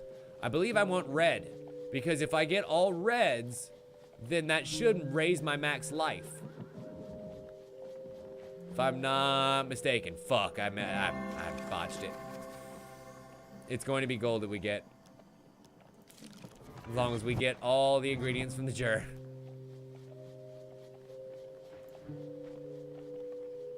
Okay. At least if I'm gonna get all the yellows, I might as well get all the yellows. This looks rather promising, he says as we go for the last ingredient.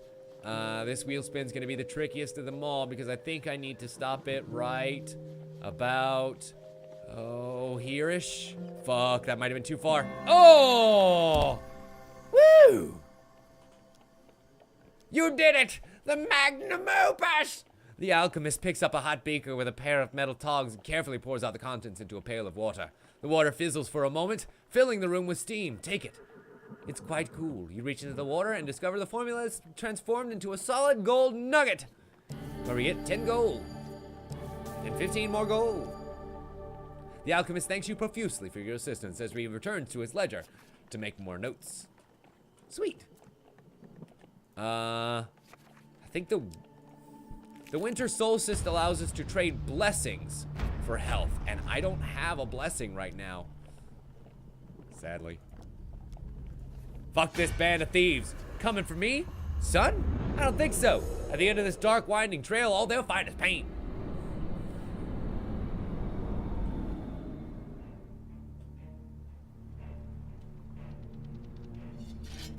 Whoa. Fortunately, there's a lot more of them again. So we're gonna have to be careful. I do have my anti-thief blades, thankfully, but we gotta be careful still. Because we can get ourselves into some serious danger, as we found out last time. Oh, fuck. Good thing Kolbjorn just stunned like half the group. Always a great tactic, Kolbjorn. Please keep that up whenever you get a chance. I wish you could like set him to auto do the thing. Maybe just like at a much reduced pace and cooldown.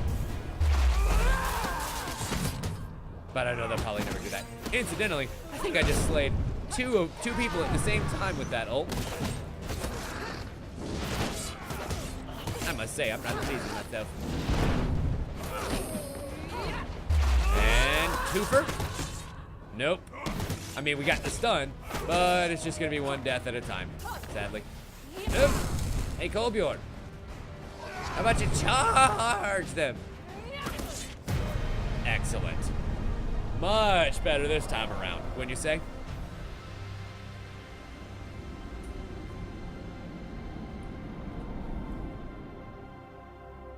And for our troubles, I believe we get some spoils. Please, for pity's sake, we only wanted to feed our families. You know what? Let's be magnanimous here today. We get a lot of fame for that. And that means we get to finally wear our Imperial armor. Yay!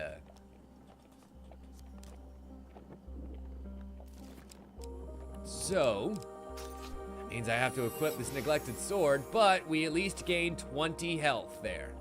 That's good gains. That is good material gains right there. And thank you for the 10 gold back that I just donated. Very kind of you. As we reach the winter solstice, the town of Stiegel is set up around a huge bonfire to celebrate the victory of light over darkness. The one night the Empire turns a blind eye to the outlawed use of magic. You join a group of peasants close to the fire. Taking a sip, the woman beside you offers a goblet. You politely accept a pungent potion and take a swig. Warmth rushes through your body and you fall into a deep, hypnotic trance as you stare into the dancing flames. We have no blessing cards in our inventory, so we can get no gains from this card. At least the usurper put up the illusion of honor. It's hard to tell if you even have an inkling. You find of the Merrick same standing in the concerns. shade of a precocious warrior. Wow. Precarious boulder at the edge of a ravine. Just in time, he says, standing up and dusting off his hands. A procession of trade caravans and carriages makes its way to the great city. Carrying wares from distant lands, you crawl to the edge of the ravine and peer over the crest. We must ambush them. I mean, that's the only way we're going to get this token. We absolutely have to get this token. I'm normally not one to create a scene, but this time is one of essence. You must find the caravan of a particular cartographer, Merrick exclaims. Among his possessions is a map of the Great Sands. Bring it to me. If you happen upon anything else of value, of course, you may keep it. But you must bring me that map. Just with a great heave, he dislodged the boulder, sending it crashing down to the slope to block the carriage's path. The driver of the first carriage beeps his horn loudly, blowing the great horn in an attempt to notify any patrolling Empire guards.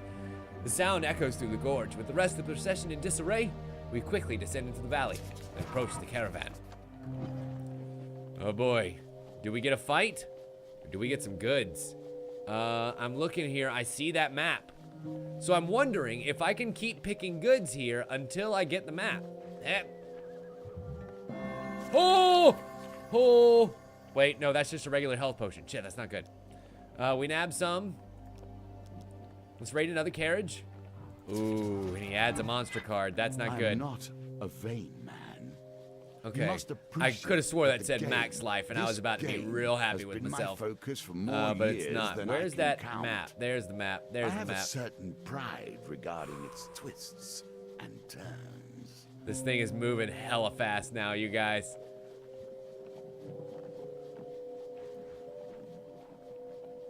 I got my billy clubs. Yes, sir. Keep your eyes on the prize, ladies and gentlemen. You never know when you're going to be able to get away with it. Okay, here we go. Oh, that's spinning so fast. Spinning so fast, you guys. Fuck. I'm watching it. I'm watching it. It's like a ceiling fan right now. Oh! Oh! Nailed it! Oh my god! I can't believe that just happened. I can't believe that just happened. The wheel spins for me yet again. Oh. Amidst the chaos, we finally find the wagon that Merrick had described. As the cartographer attempts to temper the horses, we sneak aboard and rifle through the papers and parchments. Tucked in under a bottle of ale, a glittering silver ornament, we find it. The map of the Great Sands. Wait, I kind of want to get the silver trinket. I'll bet you if we press our luck again, that map will be replaced by that silver trinket.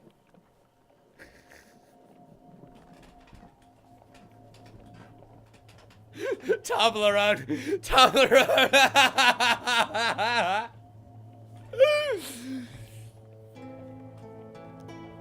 You know what? I'm curious to see how this is gonna happen. I'm gonna put it to a vote. And I'm gonna do what you guys say.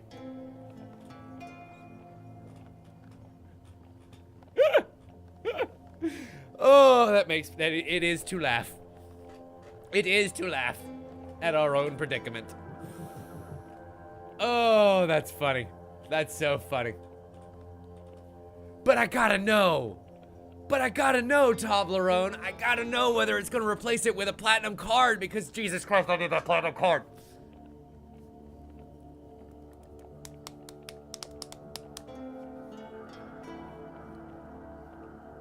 They wouldn't really do that, though, would they? I guess the silver trinket is probably gonna be one of my artifact, or one of my, my platinum piece of equipment that I have in the deck, which is my Lionheart potion. You're right, Toblerone. But this may be our only chance. And that Lionheart potion would be able to give me plus 15 max life. Something we really need right now. Okay. Fine. Spoil sports. We'll leave with the token, and now we can equip our Shield of Eagle. Excellent, which also gives me plus 10 max life. And now we'll survive the Reaper, just barely. We gain 2 fame as the merchant still reeling from the shock of our ambush, and we make our escape with a health potion and the Billy Club's gruff. One wonders how an inanimate object determines its sense of right and wrong. Let us hope they never turn upon you or me. Unfortunately, I can't equip them right now, because to do so would take away my max health. We find Merrick where we left him. His eyes grow wide at the sight of a map, and with a flourish, it disappears beneath his cloak of many pockets. Tell no one of this, he says with a smile. Meet me at the edge of the sands in 3 nights' time. And the card's token is now ours. Good job, everybody. Frontier Barbet exposes deep water, where we can gain some good supplies there. So let's see what happens. Cannot cross running water. While crossing a stone These bridge, you days suddenly must find yourself deal confronted with by far a villainous more band. mundane Oh monsters. boy. Shall we stand and fight the corruption? Of course we shall. Who knows what kind of gains we can get from these guys. It is going to be difficult though, because I think I saw a blighter in there and not just your average flunkies. But I've got my fancy shield of Eagle, which I don't know if I can actually counter them, but oh my god, fancy. Fancy Empire shield. Wow. We're totally blinged out between the Frontier Barbet and my Imperial armor. That actually goes together really well. Now I just need a bitchin' blade.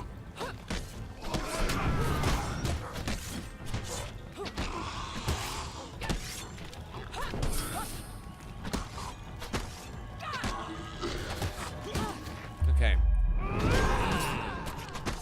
Not a lot of damage, but it's my damage, and I'm proud of it.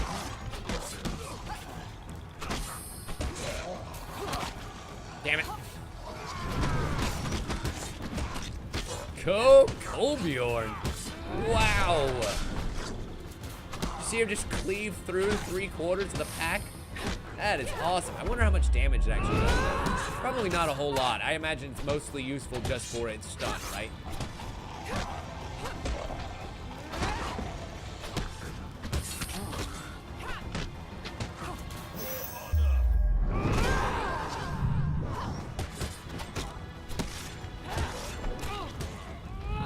Whatever.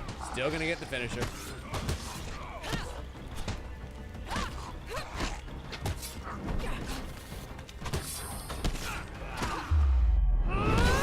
And I guess I can go ahead and equip my billy clubs regularly. It's just really once I reach like the final encounter of the map where it could be the assassin, that I should probably switch over to one-handed weapon. So in case we do run across any regular thieves along the way, that may help. And I can actually get the card's token, which I really want. I desperately need to know what it upgrades to.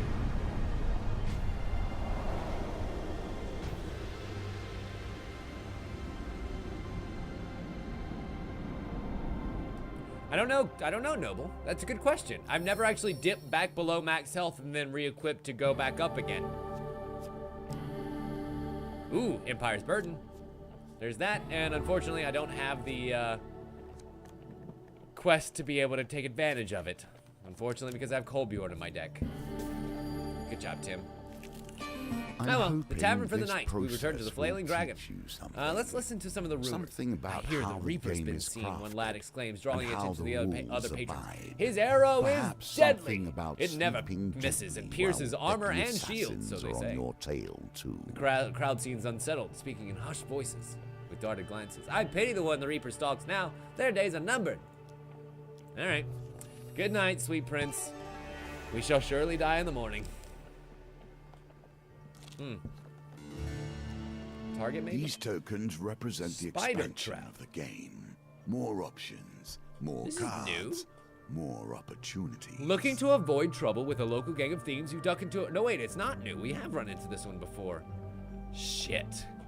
We have no equipment cards with faction traits in the deck. What does that mean? Equipment cards with faction traits. I feel like we totally do because, well, I guess maybe not in my hand, but no, wait, I do because my billy clubs have a thief trait, right? Eh, whatever. Yeah, see, as soon as I drop my billy clubs, my health drops back down by 30. Wow. And there's your answer, Noble. We do not, in fact, gain that health back. Okay. Pressing on to the healer. We could buy healing. We could buy food. I think I'm gonna need to buy food. Just so we can make it to the end of the encounter. And we're out. You know what? Let's get beyond that. Good question. Very good question. Toblerone, let's check. The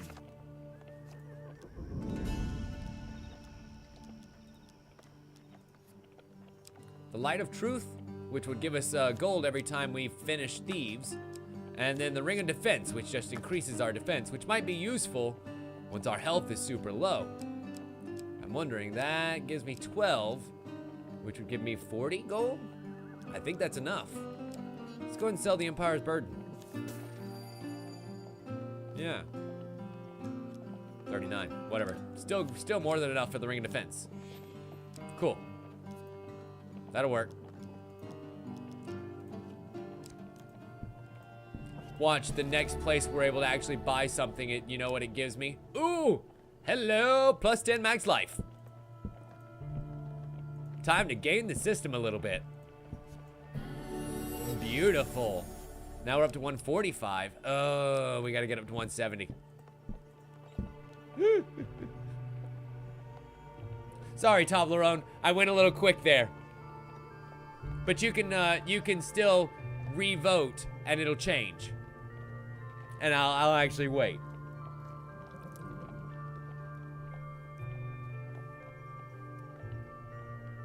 My apologies.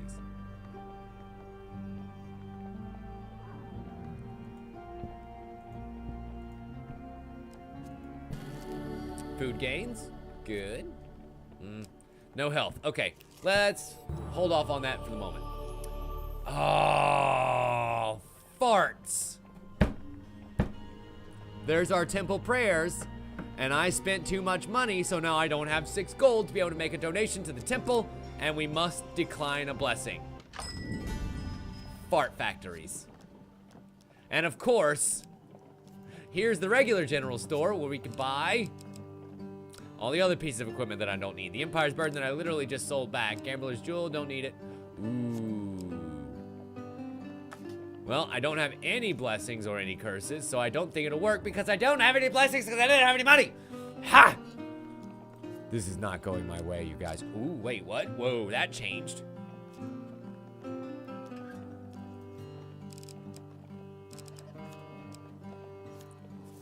If I sell the cutthroat blades.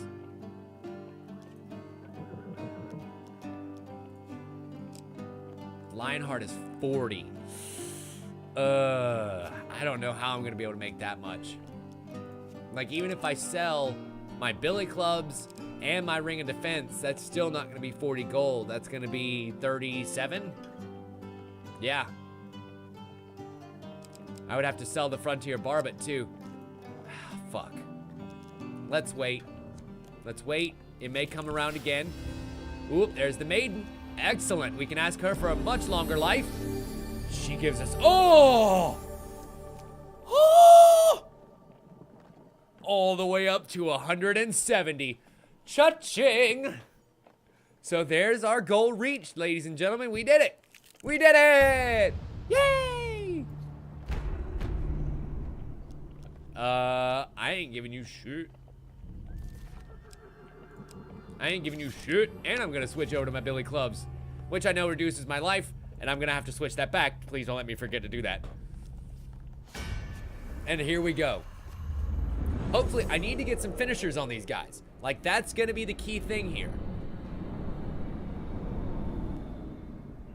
Because that's what upgrades my billy clubs. That's what gives me the token. All right, Colbjorn. Don't get hit by the bomb. God, I wish they could dash out of the way too. Wouldn't that be really handy? Oh.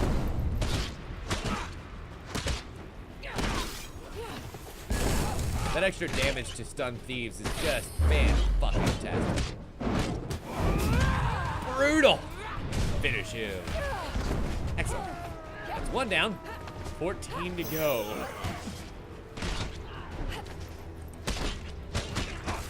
I believe these silencers are actually strong enough, though, that, like, oh, fuck. Most of them should be able to give me a chance for a finisher.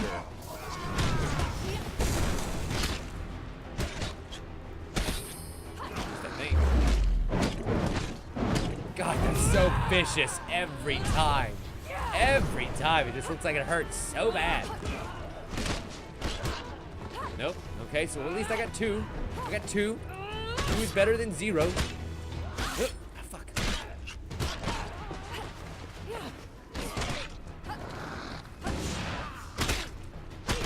And almost ready for another beatdown. Let's see if I can get a finisher off. Nope. Well, it's been fun, boys. Bam, bam, bam. Finish him. I wonder if the my beatdown mode leads into an automatic finisher. Wouldn't that be nice? If it kind of lends itself to gaining its own token by doing that. Okay, we gain 4 more fame for our troubles, and we switch. It really makes me wish that I had actually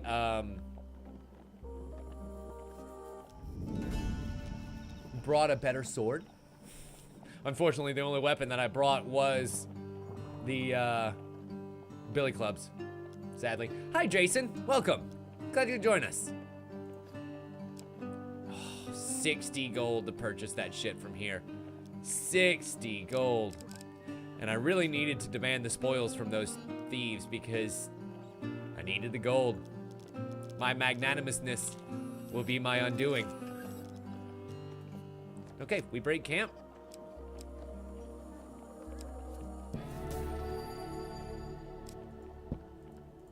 I mean, I don't really need too much more, honestly. Well, you know what? Yeah, I do, because I can just get the fucking money.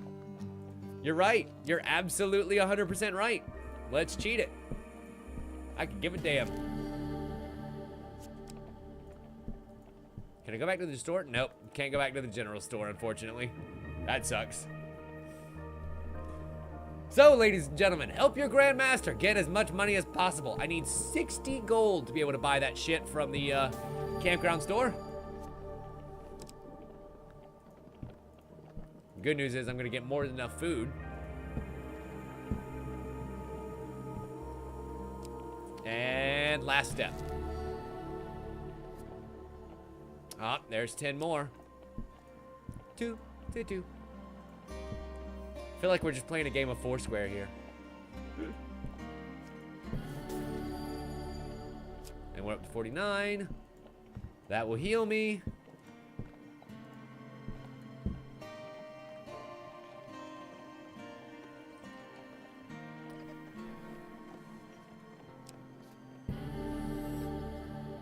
I mean, really, you could do -1 blessing. It doesn't really matter. Ooh, that's gonna put us over. That's gonna put us over. That's gonna put us over. Yay, 20 gold. And we make camp for the night. Beautiful. Beautiful. And now we can finish trading, use an artifact, sip that potion all night long, baby. Actually, you know what? I think I'm gonna use it twice. And then we'll break camp. And then I'm gonna save it for the actual fight, and I can heal back 50 of the health that I'm going to lose. The reaping. Your unease grows as you return to the flailing dragon once more.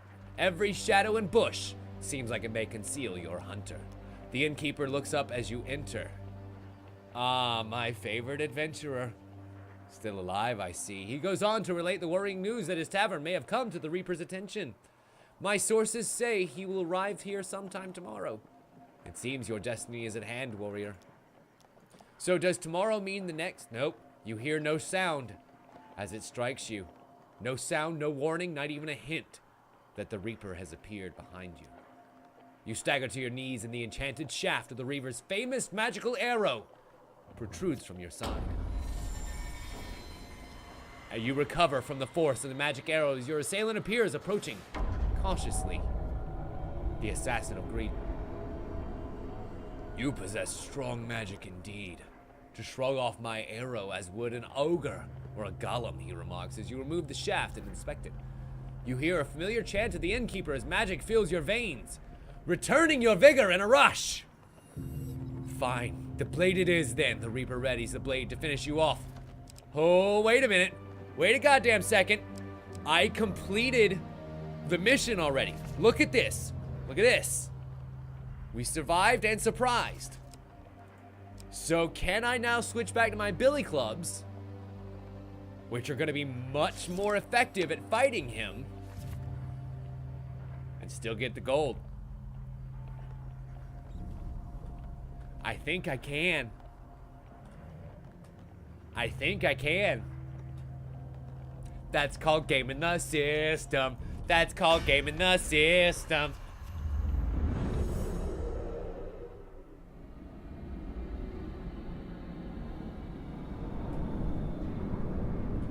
Yes, very true, Noble. And I also have one use of my artifact left, too. The Reaper. Death's very messenger. I love his hat. The Reaper performs quick, heavy attacks. Use evade to avoid his damage. Oh boy. Oh, he's like the Rat Man. He is very Ratmanish. I love that they still kept the attack, because it was a really great attack. Even if, oh boy, very annoying, and doesn't come in threes this time. That helps. Away he goes. Can I get off my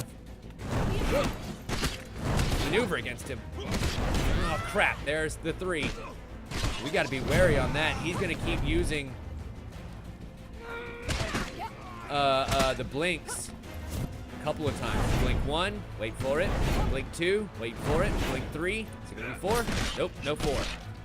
Okay, that's good.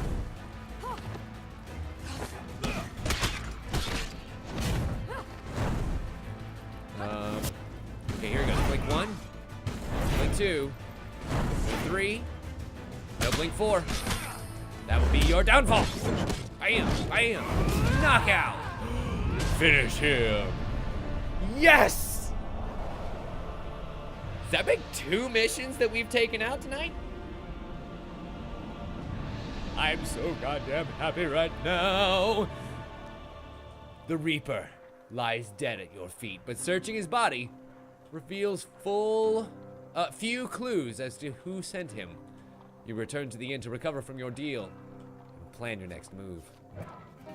Even We death did it, itself we did it, we lies did it, we did it. or at least its agents. Do not hurry to think For yourself surviving truly the Reaper's immortal. arrow, we gained the Spider Trap card, so we can finally try that one at our own behest. The Fabled Beast. Ooh. I imagine that we might be able to rip off that other tusk for a weapon.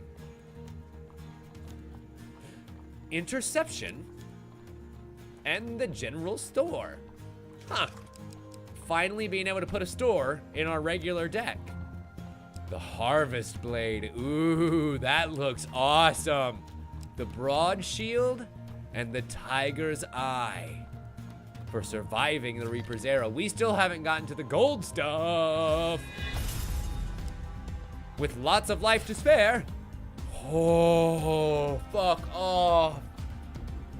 We gained the Reaper's Arrow and the Sacrificial Bond. For raiding the caravans, we receive the Desert Trek. This is the card we need. This is the card we need right here to be able to finish off the devil. Well, one of the 2 cards that we can get to be able to finish off the devil mission. Oh, that makes me very happy.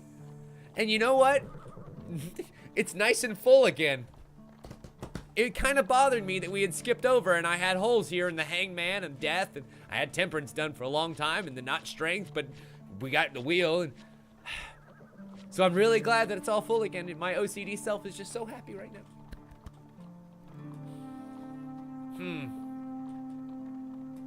Hi, Dari.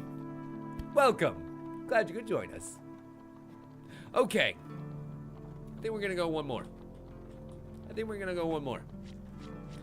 Let's try this devilish mission one more time. Now that we have exactly what we need to be able to help us.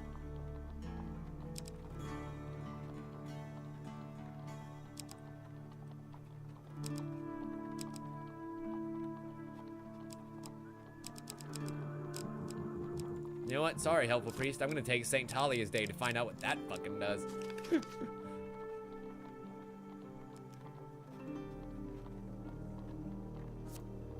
Okay.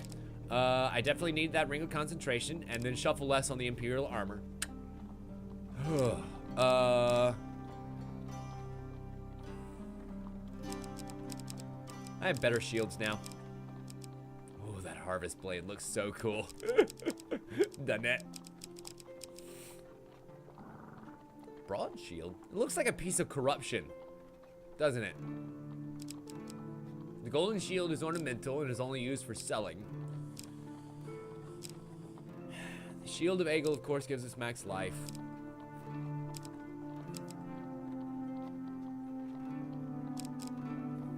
Yeah, you're not wrong about that, Noble.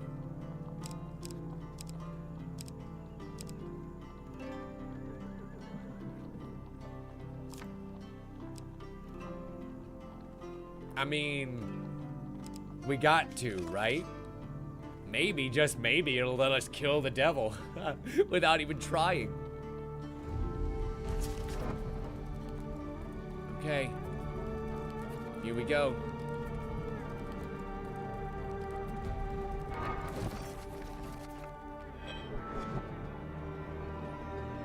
The good news is we mostly know what to do here. Remember why I set these challenges for you.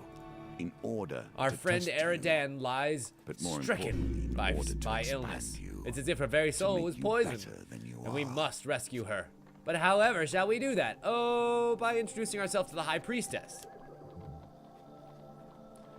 If so, Dari, I haven't found it yet. If so, I have not found it yet. Now, that being said, even the Kraken helmet didn't come about until DLC time. And they haven't released a single bit of that for this game yet, so who knows? It can still be on the way. Let me ask the maiden for supplies. We're gonna be trekking around a lot here. And getting the food that we need now means I won't be having to search for it later. Hi, kitty. Come here, baby. Oh, let me pet that baby. Oh, let me pet that baby. I have not seen you all night. It's been raining for the last little bit, and so baby's been sitting in all the windows that she can. Just to get a view of the outside, haven't you, baby? Yeah, you have. Oh, little girl. You're so sweet. You're so very, very sweet. Yep. And say bye to the people, kitty. Bye to the people.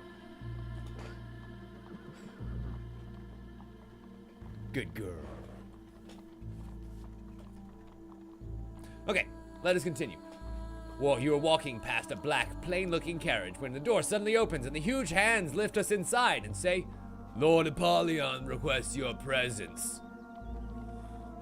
This half-ogre whose breath is worse than his bite leads us down to Lord Apollyon. Ah, the great adventurer himself, Apollyon begins, smiling broadly and stepping forward to greet you. He bows slightly. We must demand to know why we were summoned. I only want to offer you help in the future, Apollyon declares, only slightly taken aback by your outburst. Should you ever need it, you know? We could ask him for more information, and because we kind of pressed him, we should actually be able to get some supplies from him, too. I'm hoping. Please accept this paltry gift. Perhaps it will help you rescue your friend. Consider your actions carefully, if you would be worthy. Not bad. I think I will take it for now. Allow my coachman to take you back, and please come visit me again, anytime. Okay, so with Lord Apollyon being very close, we actually know exactly what we need from him this time. And the Lady of the Lake calls us to her shores to give us the Cardinal Blade. Which can be very useful, but I think I'll hold on to it for now. Alright, Lord Apollyon requests our presence. We lack the blessings to make it through, Apollyon. Please assist us. And he'll even stack the deck in our favor. If we can just pass his stupid little shuffling cards. All right. So, thanks to the help of his associate, We get the Guardian Angel, which allows us to pick again on chance cards. Very useful. Death Die to slow down the wheel. Score bonus, which will add +1 to each of my dies. That's awesome to have here. And the reduced failure, which would be changing a huge failure to a regular failure. And we're good. Moving right along. The hunched creature pulls you with surprising strength further into the shadows. I can help you. You are very cursed, is basically what he said earlier. There's magic that can help you beat him at his own game. We can craft it, you and I. Doing so may test your spirit, but that's better than eternal darkness, eh? Do not fall to despair. We will meet again soon. And he fades off into the darkness. Now that we're blessinged up, we can totally go and meet with the High Priestess. And we are surprised, however, to find the Northern Band of Warriors waiting for us. They were expecting us. Of course. Now I can use my Archer's Bane sword. Don't mind if I do. I know why you have come, the giantess begins, moving to inspect Erendan. It's no wonder why your holy people cannot heal her.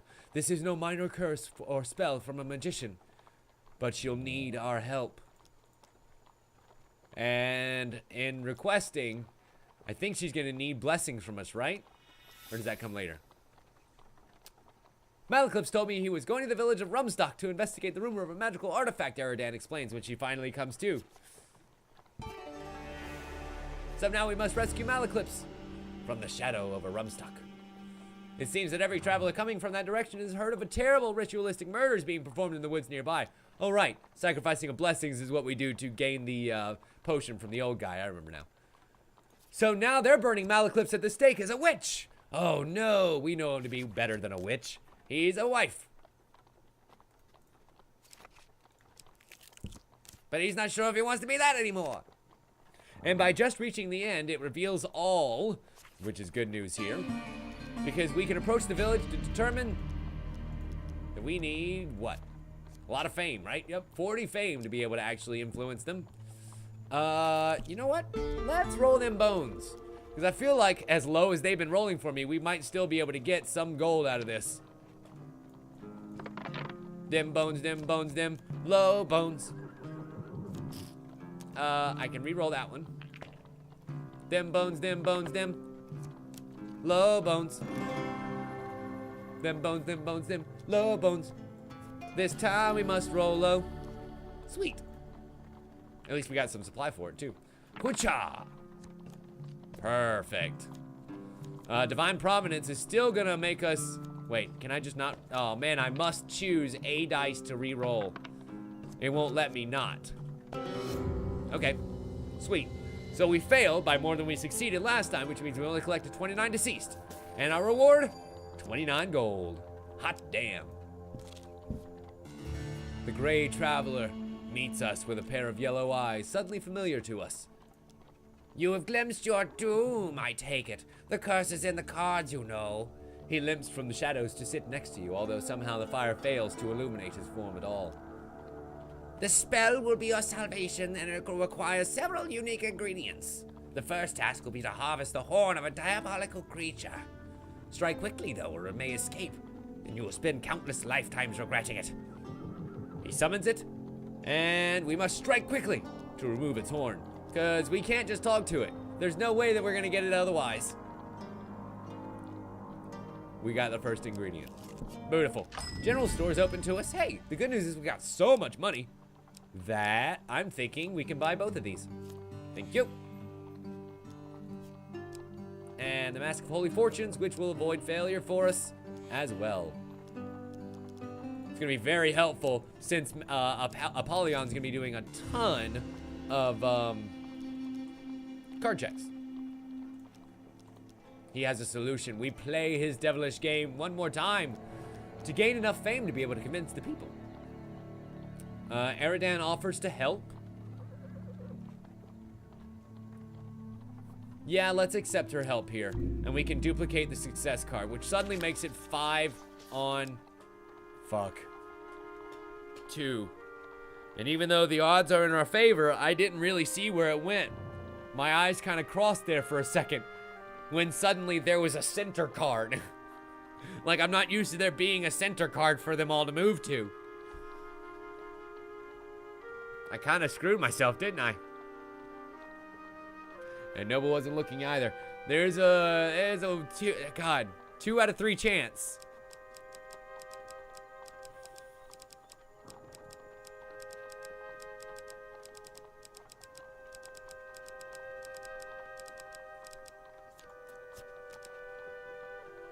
We did it. And thankfully, because of the Guardian Angel, we would have gotten a chance to redraw anyway. But whoo, that was tense. That was tense. And now that we have enough fame, we can finally equip the Ring of Concentration and the Mask of Holy Fortunes, both of which would absolutely have helped us not 3 seconds ago. Fuck. Whatever. Doesn't matter. Thank you so much for your 20 gold. And we move on. As we approach the village of Rumstock, they are awed by the amount of fame we have on us. And we rescue Malaclips, no problem. What about Estrella and Kolbjorn?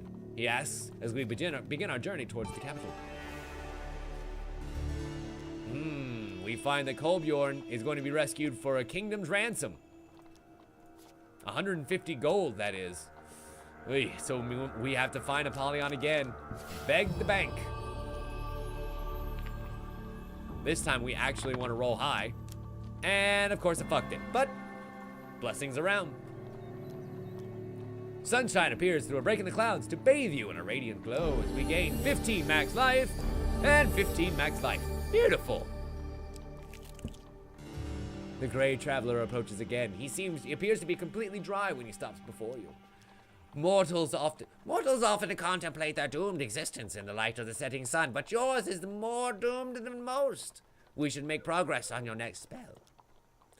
This next step is normally as difficult to achieve as obtaining a devil's horn, but luck is with us again. The ancient of your downfall has provided us exactly what you need. We need the blessings. And so we give him Fate's Path. Take it. And I'm going to give him Steady Heart. And I'm going to give him Deft Eye, which will leave me, Guardian Angel, the ability to repick, and then my Roll in the Bones. This will do nicely, Theophilus says with satisfaction as he seals the urn. Oh, bye, Dari. I'm glad you could drop by, even if it was for a little bit. Never lose hope, mortal, he says as he returns to the river. The Dark One may lose his prize yet. And he fades back into the water like the kaiju he probably is. Gambling Hansel? Ooh. Actually, we know what to do here. If we defend Hansel from the soldiers, we can go ahead and take them out. And in doing so, possibly get some gains of our own. Watch this shit. So we find a gambler. His name is Hansel. He was being kind of roughed up by some guys that he may or may not have just cheated. And we have to make a choice. Do we stand aside and let the guards do what guards do and bounce him the fuck out of here? Or do we impede? And of course, yours truly, I decide to come in here and kick some ass. Kick some ass. Boom, tennis shoe. God, right through the brain pan. There just ain't much they can do about that. Yeah. I don't have any archers to be the bane of, unfortunately. But that ultimate move still doesn't hurt. I mean, it does. It hurts real bad. They can do like 68 fucking damage there. Maybe 58, one of those two. A lot of damage. Especially to Empire people. Which they are. Okay, so now that we have saved Lucky Hansel. A man who cheats has no honor, the Northern says matter-of-factly. He shall not cheat me again. And we search Hansel to find an equipment card. Nice. I think we shall go ahead and take that. Thank you. Because it also gives me a benefit against card shuffles, too. You see how this is all kind of coming around? Lord Apollyon makes our acquaintance once again. Guess what? He's going to heal us up all the way. Thank you so much. But we don't have the ransom gold, so... Can you please give us the gold? Can you please give us the gold? Please? Please give us gold. You know what? Yeah. Go ahead, Ariadne. Do your magic. Failure. Redraw. Okay, watch it more closely this time. There it is. Success. Ha! You win again. I think perhaps you're working on a con on me. With a gesture from Apollyon, a small humanoid creature brings over a chest of gold. And we get 150 gold. Hot damn. And 10 more thanks to you guys. We learned that we can't fix that earlier. We tried to do a thing where we ended up gaming the system to get 150 gold ourselves and then make it so that we didn't have to see Apollyon, maybe lose that gain card that we had. It didn't work for us. It didn't work for us, unfortunately. So we kind of just need to go ahead and take his fucking gold. Ooh.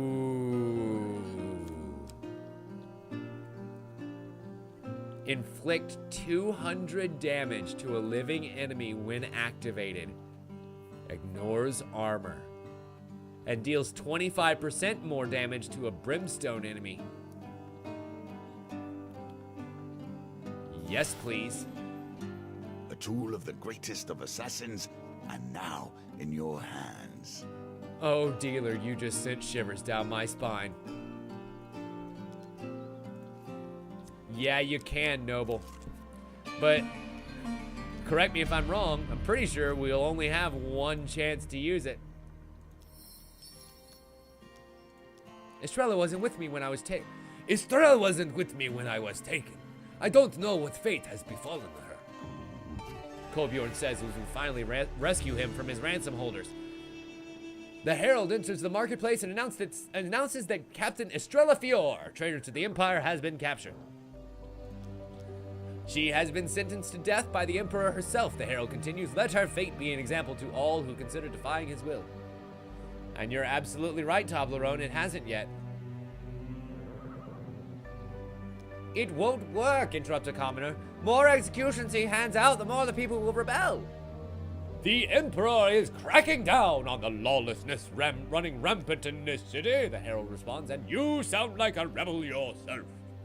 Discreet inquiries lead you to learn that Estrella is being held in the remote Empire stronghold, but nobody claims knowledge of where it is. Unless we go on a trek. A desert trek. Hi, Queen. Welcome. Glad you could join us. We find Lord Apollyon might be able to give us some assistance, but we're gonna have to cheat him for it. Okay, what lies down? St. Talia's Day. On this day, the penance and charity, you learn that the priestess will be blessing one and all for no cost at the Church of the Fires.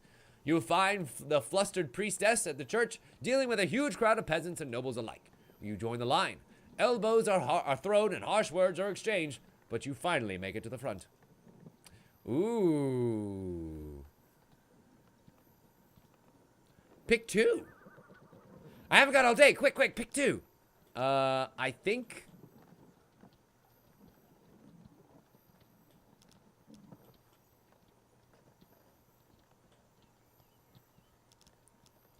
Yeah. Bonus reroll. Hot damn. Good call. And then, let's be blessed with.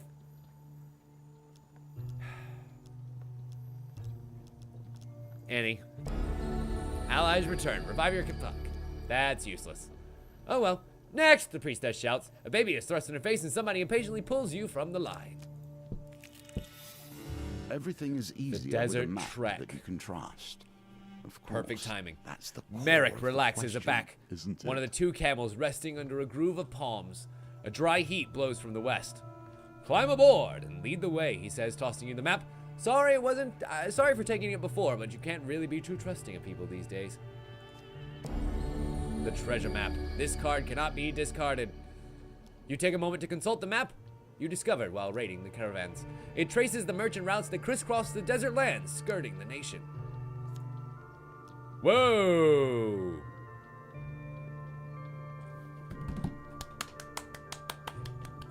We did it! We did it! The deserts hide many forgotten paths, but only the most prepared, or most desperate, risk trying to find them. Wow. That's a lot of desert. I should have wished for the harvest. That's what I Another should have step wished for. into the emptiness. Because I'm going to need food. At least one hopes. Following the vague notes Keep on scrawled across walking the through. map, you journey Take across the time desert. While you may. Ooh, You see how plenty the of game cards changes, how its offer to help pieces me move here. around. The failure Sometimes card's going to under be your fucking marked control, out like a sore and thumb. Sometimes not. And we're good. You find safe passage through the desert. You know, Noble, you're not wrong. Greetings, mortal, Theophilus utters as you stop. The next element of your magical salvation is approaching. You will meet a traveler on the outskirts of the forest. Trade with him to obtain the feather of an angel.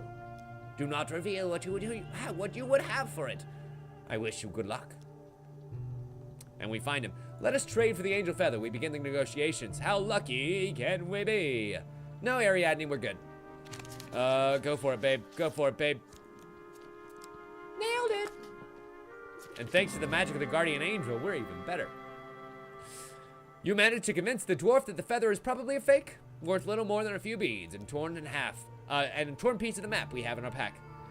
The dwarf is barely out of sight when Theophilus is suddenly beside you, saying, "That dwarf never had such a valuable prize in his goddamn possession, and he's such a stupid son of a bitch as to believe you." But now is the time for the spell to be completed. Theophilus takes the feather and adds it to the spell concoction. The vial gives a silent, bright flash, then returns back to normal. At last, Theophilus cries in excitement, "After all these years, I'll be free!" You lunge forward, reaching for the vial, but Theophilus is already opening it. Will we grab it before the old man gets a sip? Oop! You better believe it, we will. The old man is old. Very slow. No! Theophilus cries as you wrestle the vial from his grasp.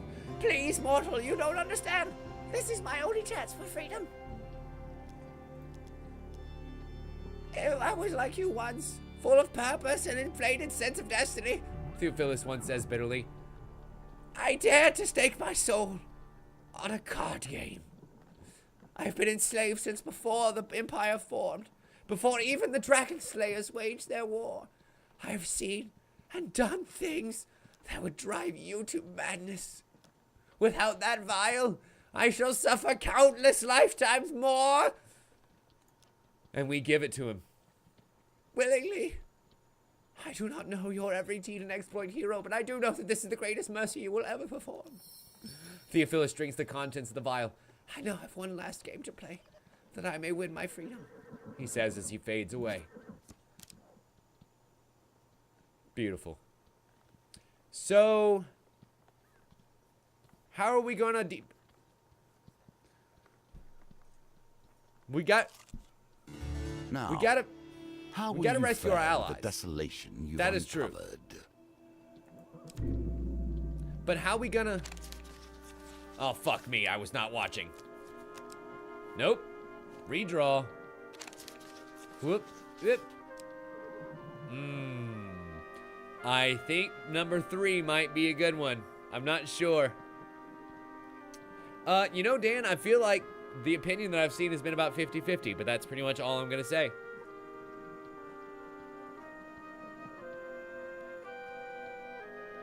Did anybody happen to see where that card draw went, by chance?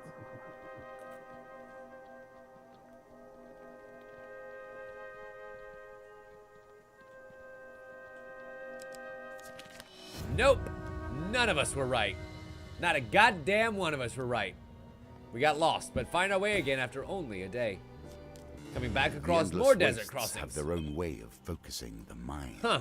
How about that? We can kind of just get shuffled around in an endless waste of food if we don't end up succeeding at some point.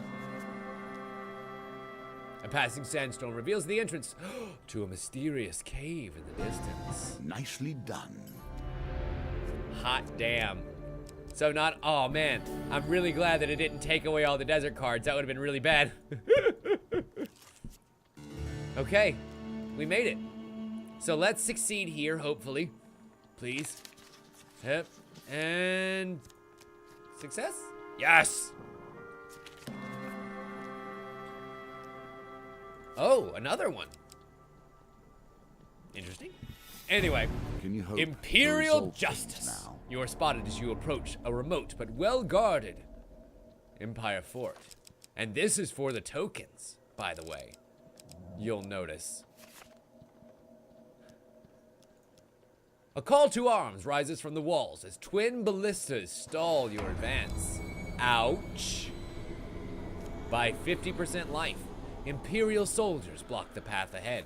I'm ready to take down the Empire, right? Oh, yeah, spike mace. Definitely wait. But that's not a one-handed weapon. Shit.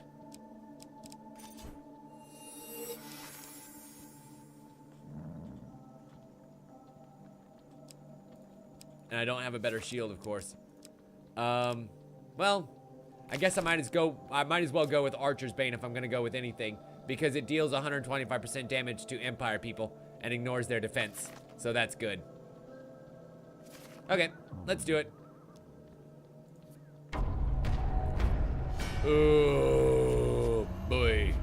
And the good news is we have at least a couple of riflemen to be able to reflect back. Wait, oh man, I don't have a shield that reflects. Fuck. The Knight of Steel. This is a nice new unit for us to kill. Oh shit. And he's a dual broadsword wielding son of a bitch too. Heavily armored, a knight can easily turn the tide in battle. Use bash to break their armor, or use Lady Estrella. Hello, lady. You know what? I know exactly what I'm going to do. I'm gonna make sure that these fucks don't live to see another day. And then once everyone is dead, and I mean everyone, I'm going to use that Reaper's Arrow on Perenculus the Warden. What the fuck kind of name is that? Whatever, I don't care. And finish him. Excellent. Critical strike. Oh my god, we're just destroying days over here. Ariadne's down. And he's back up again.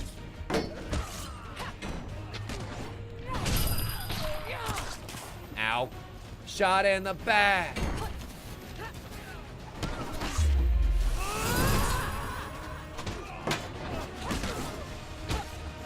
Surprised it didn't actually kill the rifleman. I mean, it definitely came close, that's for sure. Ooh, and Ariadne with the awesome assist there. Did you see the knight coming up to get us? And then Ariadne straight up just hammered him in the back. And they went, shit he can do about it. Okay, she has removed his armor now, which is awesome news for us. She's gonna keep hammering her away. I mean, not with much damage, but, oh god. It'll work. Until I can get the chance. Nope, stop attacking fucking Perenculus. Unless, oh god. I just tried to use the Reaper's Arrow and it didn't work. Oh, it worked. It hit the wrong person. Of course it did. Of course it did. Dodge. Dodge. Dodge. Ariadne, do your thing. Nice. Keep him occupied while I recharge my artifact. And strike Reaper's Arrow. Crash. Oh, wow. That is 250 damage worth of doom. Oh my god. And with that, we saved all 4 of our people. Lady Estrella has come back to us. With birds already feasting on the greater part of the fort's garrison, you gain easy access to the fort and locate Estrella in her cell. Took your time, she says with a crooked smile. You briefly relate the difficulties that have beset your other companions as you exit the now deserted fort. I overheard the warden say someone gave them information. Told them right where I was going to be the day they ambushed me, pausing to relieve a fallen soldier of his weapon. It sounds like someone with a lot of clout went through all the trouble to organize this. You're making some powerful enemies. Later that night, Theophilus appears from the darkness. Thank you, my friend. With your help, at last I have gained my freedom. Perhaps one day I can return the favor. And without dealing with Lord Apollyon directly anymore, we have conquered the challenge of the devil. There's much left to do, but we are beginning to. Little Devil, Dwarven Haggler, Gambling Hansel, that's good, and returning to Rumstock. For rescuing our companions, we gained the Peeler, Dionysus Revenge, and the Ram Shield. A lot of shields there. And for rescuing all of them while still saving Theophilus, we got the Mark of Damnation. Ooh, that sounds ominous. And for making our way across the desert, we get the... No fucking way. There is a cave, boy. A cave of wonders, filled with treasures beyond your wildest dreams. First fetch me the lamp, then you shall earn your reward. Your eternal reward. Oh, that's gonna be fun. That's gonna be fun.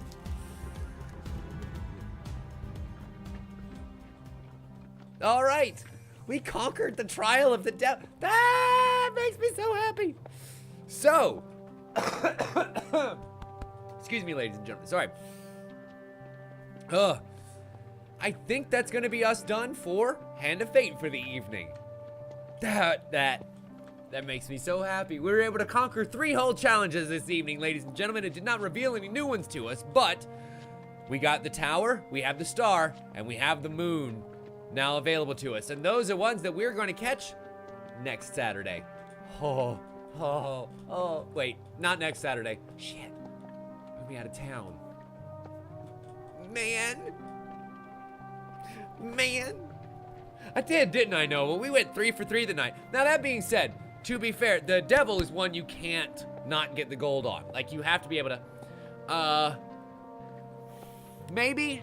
I don't know. I'm gonna put that to a vote. Because I want to play more Dead Cells. They just put out a new update that's really, really awesome. The Foundry update that just added a whole bunch of new shit. But we could play this. And I also kind of want to play more One Piece because I really fucking enjoy that game. It's super fun, and I've actually gotten way further. And I wouldn't mind playing some of the Dream Map with you guys because that's just a whole bunch of ridiculous scenarios with a whole bunch of weird characters, and it might be really fun. So, I don't know. I think what I'm going to do is I'm going to put that part, tomorrow's stream, up to a vote tonight once we finish. And then you guys will be able to vote through it all day tomorrow. Yeah. I think that sounds like a good idea. Because we're only going to be able to play 2. And I know that one of them is going to be Dead Cells. So, yeah. So, the choice is going to be between One Piece or Hand of Fate. Yeah, those are going to be your choices for the poll. Anyway. Okay, ladies and gentlemen, we'll be right back in just a couple of minutes. Don't you dare go anywhere. You're watching this on twitch.tv/numbers. My name is Tim Leftwich. All of you out there in twitch.tv land, sit tight. Enjoy the music. We'll be back in a couple minutes. Wait. I need more than that. We'll be back in a couple minutes with the Resident Evil 7 DLC. Oh my god, it's about to get spoopy up in here, y'all. It's about to get spoopy up in here, y'all. We'll be right back. Bye.